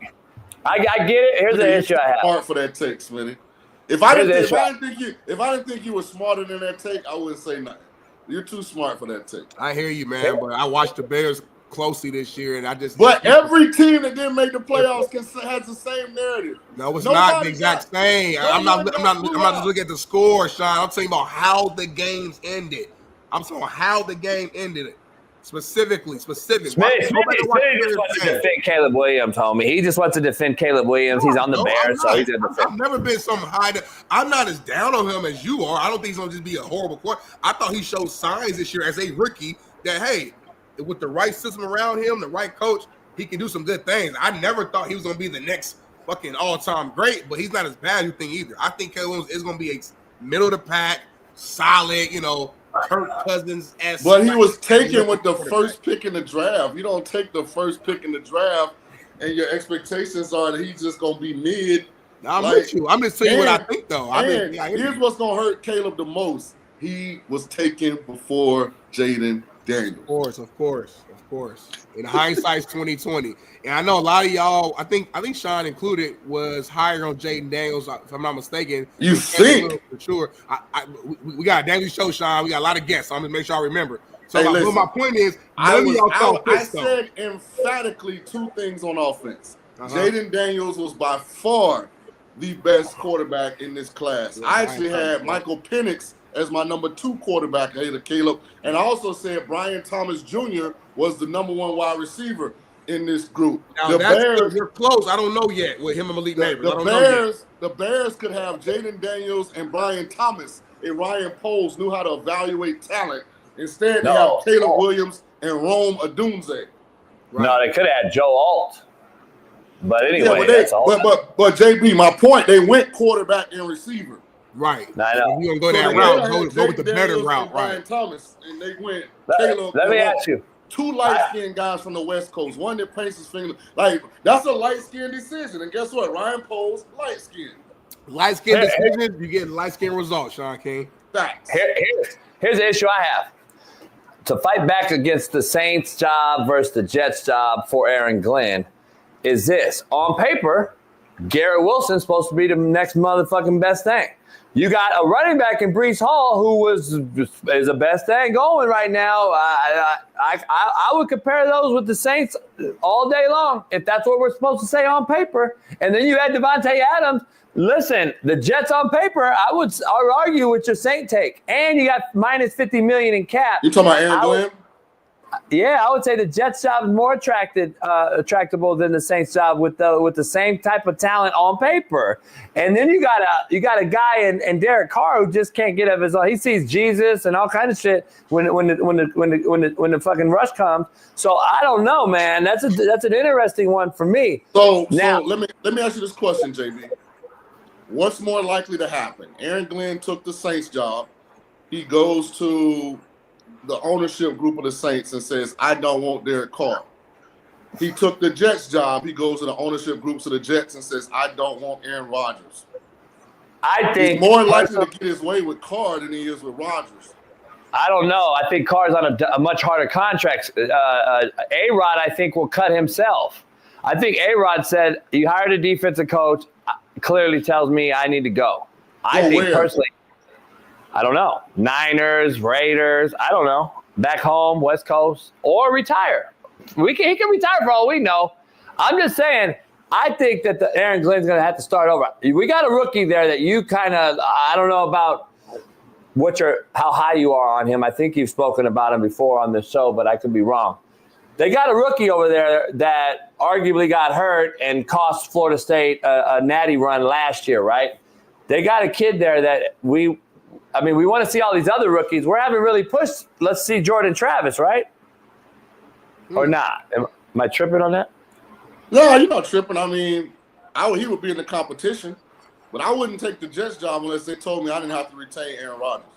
And the reason I say that is you can't be the head coach if Aaron Rodgers is your quarterback. Right, first year.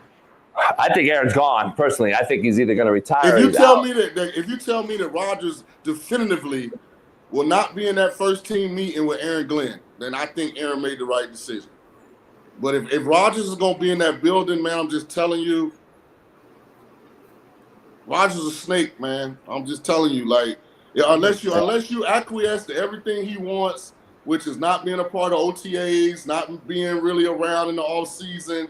Like when you're a new coach, you're trying to build a culture, create something new, and your starting quarterback is on vacation for the whole, you got to think about all those things. New coach trying to, JB, think about you got the Jets job. And you send out your schedule right now, and Monday or the first OTA day, Rodgers hits you with a text. Hey, boss, ain't going to make it. I'm going to India for some blood replacement. And he's known this now since you sent the damn schedule out in early February. And he hits you that's the kind of shit Aaron do. Some blood replacement. Let me ask you this. That's what got Saleh ass out of there. Now Saleh in front of the press conference, remember? And he's asked where the hell Rodgers is, and he's he wanted to say, man, that motherfucker just texted me that he ain't coming. I want to whip his ass. And he got caught in emotion and speaking, and that started the rift between him and Rodgers. And then when they didn't succeed, Rodgers gonna back channel his ass out of there. Let me ask you this on the remaining jobs. Pete Carroll just took one of the Raiders' jobs. There's the Saints and the Cowboys out there seemingly right now that are two big jobs. There's just no way you hire Brian Schottenheimer, right? It's got to be some bullshit. It's got to be fluff. That's the Dallas Cowboys. Listen, what would be different than Jason Garrett, Mike McCarthy, who really had nowhere else to go, and Brian Schottenheimer? All those hires owe Jerry Jones everything. They had no other options. So now Jerry's still the big dog. I'd be calling John Gruden like a motherfucker, man. Yeah, listen, I'm convinced that Jerry has decided, no matter how much time God gonna grant him on this planet, if the Cowboys win a Super Bowl before he dies, it will be because of him. It won't be because of a John Gruden or a Deion Sanders or anybody where the media is going to put the narrative that the coach was the catalyst behind the success. I think he's comfortable with that. It's almost, if what you're saying is true, he'd rather not win one more Yes. They win one, and the coach gets some of the credit. Yes. That's crazy. All right, Saints. I mean, I'm just saying who's available. Like, the least sexy hire, Schottenheimer. I think he's fucking shitty OC as well, but that's me. Seen him. Where seen was his story. Schottenheimer last year? Cowboys. He's the OC of the Cowboys. Oh, so he replaced Kellen Moore? Yep. But McCarthy called the plays, right? Yep. McCarthy wanted Kellen fired because he threw the ball too much. Yep. And then McCarthy got the play calling dude and threw it more. These motherfuckers, they something else. Hey, I'll tell you who I think is going to get the Saints job is Joe Brady, OC from the Bills. He was there with Peyton. Remember, he was a off the field like consultant guy for the Saints, and LSU hired him as the OC for that year where they had Burrow and Justin Jefferson and Jamar Chase and all those guys. And then he parlayed that into the OC job in Carolina, and then he got fired by Matt Rule, but now he's been the OC. He was the quarterback coach at first in Buffalo. Ken Dorsey was the OC. Now Joe Brady's been the OC the last 2 years. So I can see Joe Brady getting that Saints job. I like that. I like what you're saying. I wish they'd get a veteran. Find the next Dan Quinn. You know what I mean? Like a guy that's done How it a little about the Cowboys had Dan Quinn on staff? Another one. Cowboys on Cowboys, Shaun, every single time. Where does the Mike McCarthy's, Doug Peterson, Super Bowl winning coaches land? Or don't land? It's crazy to me. See, I think what'll happen is either they'll go somewhere as the OC, or what the NFL has started doing is the same thing college used to do. Like, you know how Alabama used to be the destination for the firing coaches, the head coaches of America? Like, NFL's doing that too, because you don't really got to pay Mike McCarthy. You can bring him in as a consultant. He's still making all the Cowboy money. Peterson's still making all the Jags money. You can bring him in to kind of oversee like everything that's going on. And like as a head coach, a sitting head coach, you ain't coming in this building because every time that happened, then the motherfucker overseeing end up being the head coach or the coordinator. He always end up taking somebody's job. Let me ask you, you see Pete Carroll hiring Doug Peterson as his OC? I do. I like it too. If Peterson wants that job, yes. If you're Peterson, why would you want to go be OC for the Raiders until they get quarterback fixed? You're going to get paid either way. I'd rather call Andy Reid and say, Andy, let me, like, what's the guy that got fired in Chicago before Eberflus? Spags. I mean, the quarterback Nagy. Matt Nagy. So Nagy got fired from the Bears. He went to the Chiefs kind of in a off-the-field role because Bieniemy was still there. Yeah. And then when Bieniemy left then to go to the Washington, then Nagy came on the field and was the OC. I can see Peterson doing something like that. No, Bieniemy's not going to the league again. Stop. He's not. He's not a good OC. He's not an OC. Just stop it. Yeah, that's my boy and all, but that's not Pete Carroll hire, okay? That's not going to happen. He's not going to hire Eric Bieniemy, who's never really fucking done it. And we've seen what he's done in Washington and seen what he did at UCLA and shit. Isn't he at UW?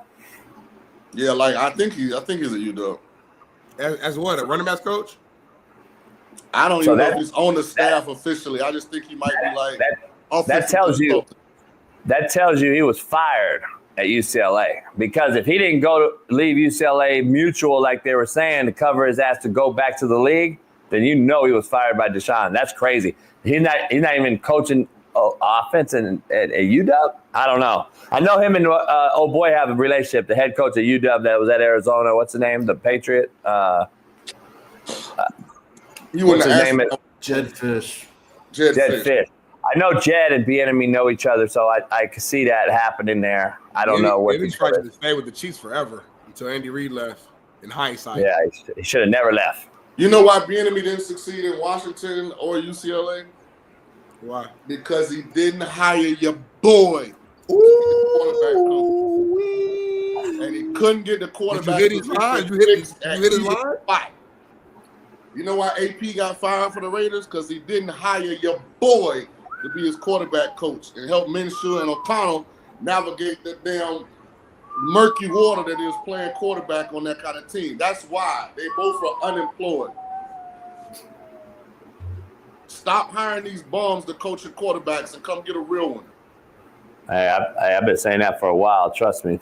I'm just telling you. I've been saying it. It's crazy. They're going to hire the guy that was high school coaching buddy that coaches fucking special teams and tight ends, and he'll coach Lamar Jackson. It's fucking crazy, man. It's fucking unbelievable. But anyway, real quick, Shaun, let's get your take before you get out of here. This weekend's games. Merciless came on this morning. Kind of was going heavy. Jaden Daniels, rookie, to get into the Super Bowl. Matt's taking the Eagles and that defense. I'm leaning towards Jaden at least to cover the 6. But I think out of the 4 quarterbacks remaining, the other 3 helped their teams win. Jalen Hurts, the Eagles win in spite of him. And you've been saying it. I've been saying it for a while. Can he do it? Can he be mid again and win against a team like Washington with that offense right now rolling? Or does he have to perform like the Jalen Hurts we've come accustomed to, that threw for 300 and ran for another 100 in the Super Bowl? Does the Eagles just shut down this offense out of nowhere, or does Cliff figure it out and Jaden just continues to play turkey bowl street ball and fearless and ball out? Where are you at with this game? Eagles -6. So Bailey, if I give you some stuff, can you make a graphic, because it'll be easier for the people to see it? As I talk it, can you turn it into a graphic? Well, he probably can't. Well, let's just try it. He put the thumbs up. Let's just try. He gave the thumbs up. Here's my first play, and you guys stick with me, and then when Bailey puts it on as a graphic, it'll be easier to understand. Philly money line parlay with the Chiefs money line, +145. That's my first bet. Philly money line parlay with the Chiefs money line is +145. That's my first bet. My second bet, Washington and Buffalo on a 6-point teaser. So that's Washington +12 and Buffalo +7.5 is -125. So now I've got a 11 and 7-point middle. So if Philly and the Chiefs win outright, but Washington loses by 11 or less and Buffalo loses by 7 or less, I hit both plays. I got 2 more. AJ been on the sideline reading the book for the last 2 games. I'm taking AJ Brown anytime touchdown parlay with AJ Brown 100+ receiving yards is +800. In the Chiefs game, I'm taking Isaiah Pacheco over 32.5 rushing yards parlay with anytime touchdown. They've been kind of bringing him back slowly. I think this is the game where he goes back to being their lead back, and that's +380. And then just in case I'm on fire, I parlayed all 4 of the player props together, and that's a return of 40-1.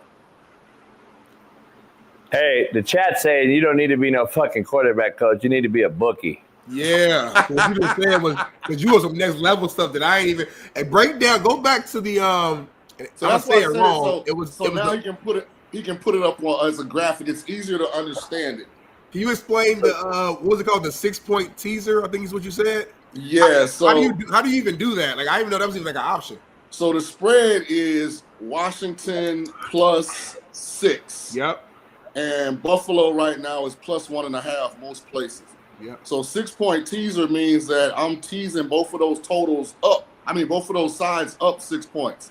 So now I got Buffalo +7.5 and Washington +12. Got you. And it's a -125 bet, meaning if you bet 125, you win 100. Right. Got you. So when you add that stick, then I'm sure it lowers the odds. I wanted to have a middle because I think Philly and Kansas City's going to win, but I think both games are going to be competitive.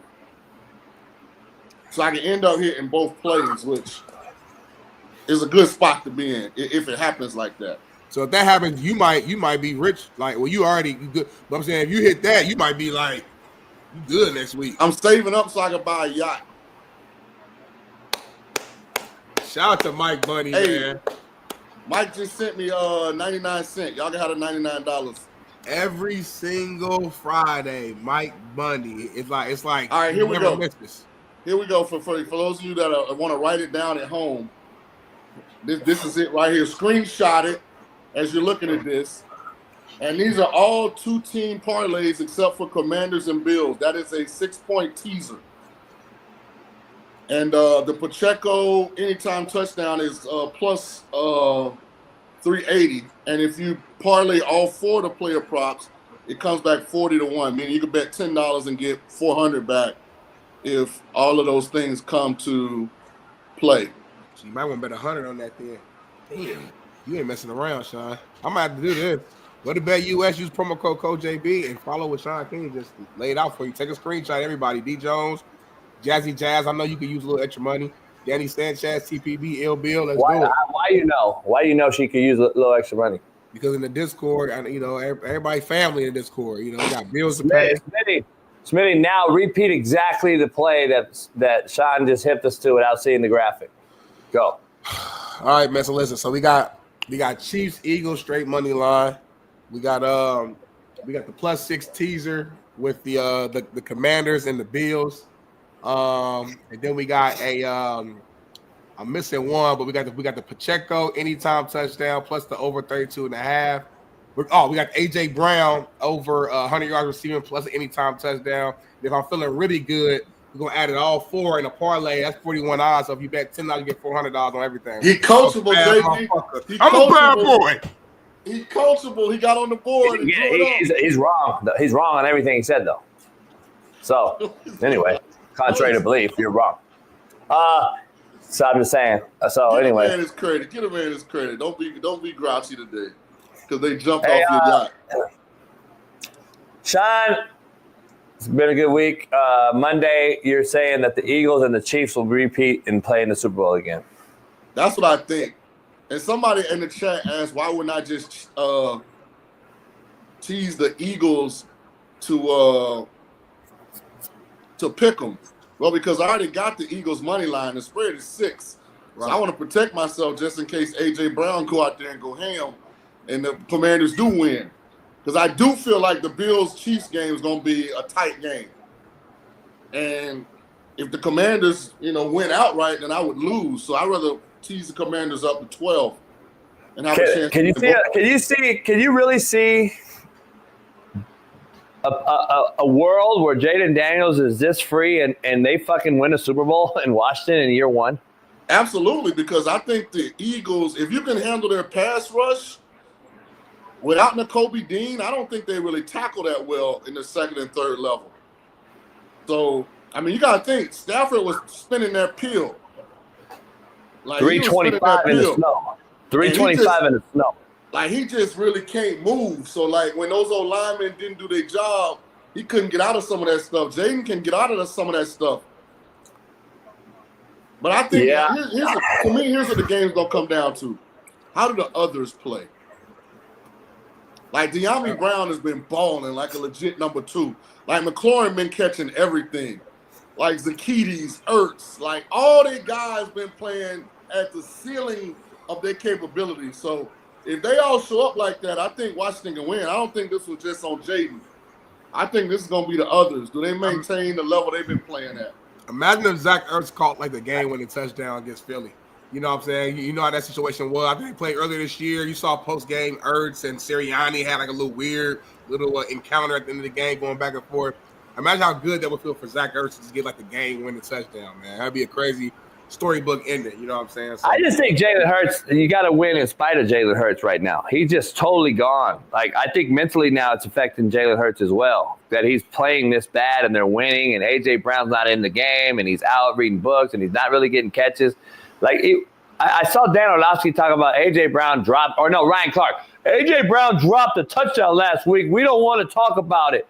First of all, it wasn't a touchdown. It was back shoulder thrown late, short. It was a horrible ball. AJ dropped it, but it wasn't a sure shot touchdown. Motherfucker act like it was a touchdown like this.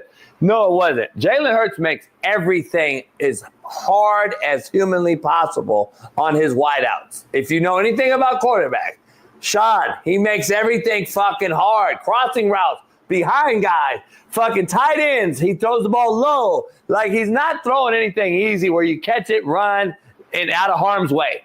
Everything these wideouts do, Shaun. Look at Devontae Smith last week catching balls, and this motherfucker is looking around like a motherfucker. He's leading guys into traffic, harm's way. He is just not very good. I'm just being honest. Like, I find it hard to see A.J. Brown catching for 100 this week when this guy's mentally kind of just out of it. Because, Shaun, explain to the crowd, Shaun, and the audience. When your quarterback's down, when you're having a mad couple runs at it of 3, 4, 5, 6 weeks, eventually the mental part of this game overshadows everything else, right, at that position? Now, I've been very clear on here. I know Smitty said you'll have a lot of guests.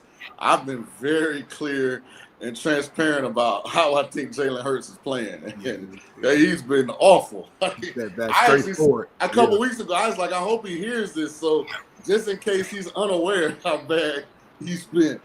But I did see Jalen Hurts 2 years ago in the Super Bowl against Kelsey throw the ball all over the field. That was the game that got him paid. So I know that game is in him at some point. I'm hoping for my bets that it's this weekend. And I want to ask you, how hamstrung do you think Sirianni and Kellen Moore are in their mental makeup right now too? Because this guy got a head concussion injury. He's got a finger and a hand. He's got a knee. And then you got the DC for Washington throwing out like preemptive. Go ahead and run that motherfucker. I'm putting him out. We're treating his ass like a running back. That shit is like Jalen Hurts. You better be careful, dog. I don't know. I think there's going to be a problem here. I think Jay Daniels out there like, fuck it. I threw 5 touchdowns last time I played you motherfuckers. Like, I'm just saying, dog. I'm excited. I can't wait, boy. Because I really don't know what's going to happen. Why is nobody talking about Allen versus Mahomes? We are, but again, Allen's 4-1 in the regular season. He's 0-3 in the postseason against this guy. Like, can he get over the hump and finally win the game? Listen, I don't want to talk about it. It's like deep down inside, I know what's going to happen. I just do. As much as I want to root for Josh now, and I think the I'm betting a lot of money on Buffalo. I'm betting a lot of money on Buffalo. I'm taking Buffalo, Shaun. I think this got to be the year. It's got to be it. It's got to be it. I'm taking Buffalo. I'm taking his ass because listen, he is not going to repeat a 120-yard performance that he had in the snow last week. He's not. I'm just telling you. I think that was going to be my only pushback was they didn't play well on offense against the Ravens. The Ravens kind of just beat themselves. Nope. And Chiefs' defense is better than the Ravens, in my opinion, in 2025. They are. They're better. It is. That's why I feel that Josh Allen in the 1+ run game, they might run him 30 times. And they're going to do whatever they got to do to get over this hump. And I think they do. And I don't think the Chiefs are going to, like Weddle came on Monday with you and was like, they don't have enough on the outside. Chiefs are going to load the box, stop Allen and Cook. They're too big tight. I think Kincaid and Knox eats. I think you get the rookie involved and Shakir. Hold on. I think Shakir eats. I think Shakir is the only guy that's athletic enough. If I got one bone to pick with Joe Brady and Josh Allen, Dalton Kincaid is open from the beginning of the game to the end of the game, and they don't even look his way. It's I think it's a time. I think they get there's anytime touchdown for those tight ends. I'm taking it. I think this is a game on that. Yeah, but I think it's a game, man. Here's the thing with them that's so difficult to gauge. They play 88 Dawson Knox in the red zone more than they play Kincaid. It don't make no damn sense. Yeah, I think that's probably because of the history and shit. And Knox has been Josh's guy for a while, and I don't know. Fight comfort. It's something. I'm sure it's something they see or know that we don't. Yeah, they drafted Kincaid in the first round. I like Curtis Samuel. I've been picking Curtis Samuel on my DFS the last 3 weeks, and he's eating. He's eating though on DFS because he's cheap. Shaun, he's cheap and he's a contributor. Curtis Samuel, I'm telling you, because Amari Cooper's done. Stick a fork in him. He's like AJ Brown on the other side. He don't get even looked at. He don't catch a ball. He don't get targeted no more. Amari Cooper's out of there. I'd rather go with the rookie and Shakir and then use Knox and Kincaid combination. But here's the key. I think Cook catches the football out of the backfield more than he has all year this game. So here's the problem with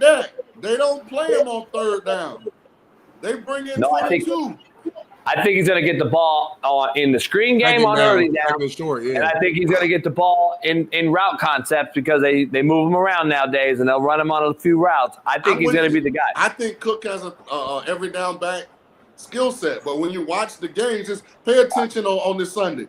They play 22 on 75% of the third downs. It's the damnedest thing ever. I think that I truly believe that fuck is this?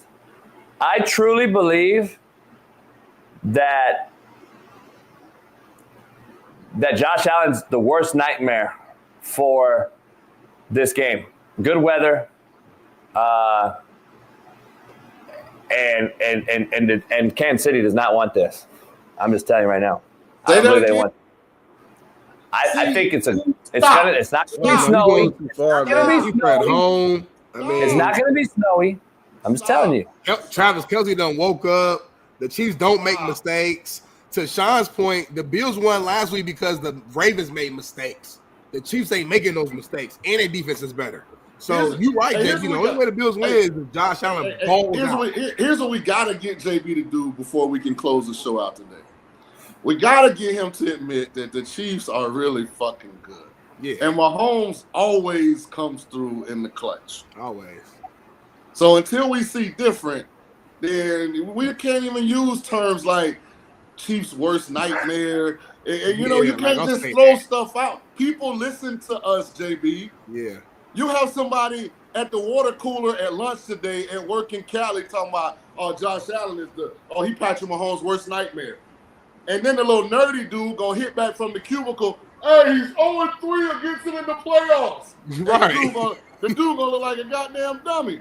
Right. If anything, Mahomes is Josh Allen's worst nightmare, honestly. To this point, until it shifts, until it changes. We love you, JB. You gotta do better, man. Listen, I want the Bills to win. Earlier in the week, I said it kind of is giving me that energy, that feel of when Peyton Manning finally got over the hump and got past break. At some point, Josh Allen just has to do it.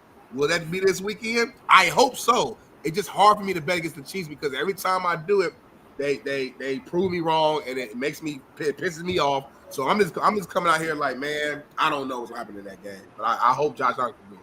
So, Shaun, I don't know. my guy. It is what it is. Shaun, enjoy the weekend, man. I'm taking the Bills and the Commanders. It is what it is. Bet US. Head on over there today. And enjoy the weekend, man. It's cold out there. It's hot here though. So. Hey, I'm gonna probably come see you sometime after the Super Bowl, man. Come down there and see if the dog got any better training. He's right here chilling. He hears your voice and he knows. He's like, hey, he knows I just sit right here and chill. So, very well trained dog. All right, man. Enjoy your weekend. Love. All right, brothers. Peace. I'm getting some weird shit going on over here, and that's what I'm worried about over here. I got some shit, man. I always got to be anyway. Smitty, another week. Wrap. Pound that like. Show's grown. Make sure you come on over. We're about to get into all things LA with the Slap Nation channel. On the other channel, we're going to break down all sports in LA. Rams, Kings, Angels, Dodgers, Chargers, SC, UCLA, probably a little San Diego State. It's still LA to me. We got all kind of shit. Cal State LA, fuck it. Just anything. JUCO. Fuck it, we're going to do it all, LA. Drew so Lee. We'll be going live on that channel next week with the whole new channel. And plus, that'll be live. And then we'll be doing other things that is content that you won't get, like Spree falling in the water, Ruben breaking his cervical vertebrae, Steve Kim looking like hangover, Mr. Child. Smitty getting in the water, Smitty actually getting in the water. So we got a lot of shit going on. That'll be all on the other channel. So subscribe over there and go over there today. And Smitty, it's been a good week. Enjoy the week. Great week. Sunday Football Palooza. I might go live Sunday Football Palooza. We got the homies coming up, play poker, watch these two games, the 4 teams, and we'll figure out a Super Bowl champ. Super Bowl Monday show will be lit. We'll be talking Super Bowl, so don't miss Merciless Monday, plus whatever else happens this weekend. Maybe we have another 32-year-old kicker on our show or whatever. We don't know. But if Bailey books him, he books him, and that's how the show rolls. So we'll see you. We'll see you Monday, man. Appreciate you guys, and peace.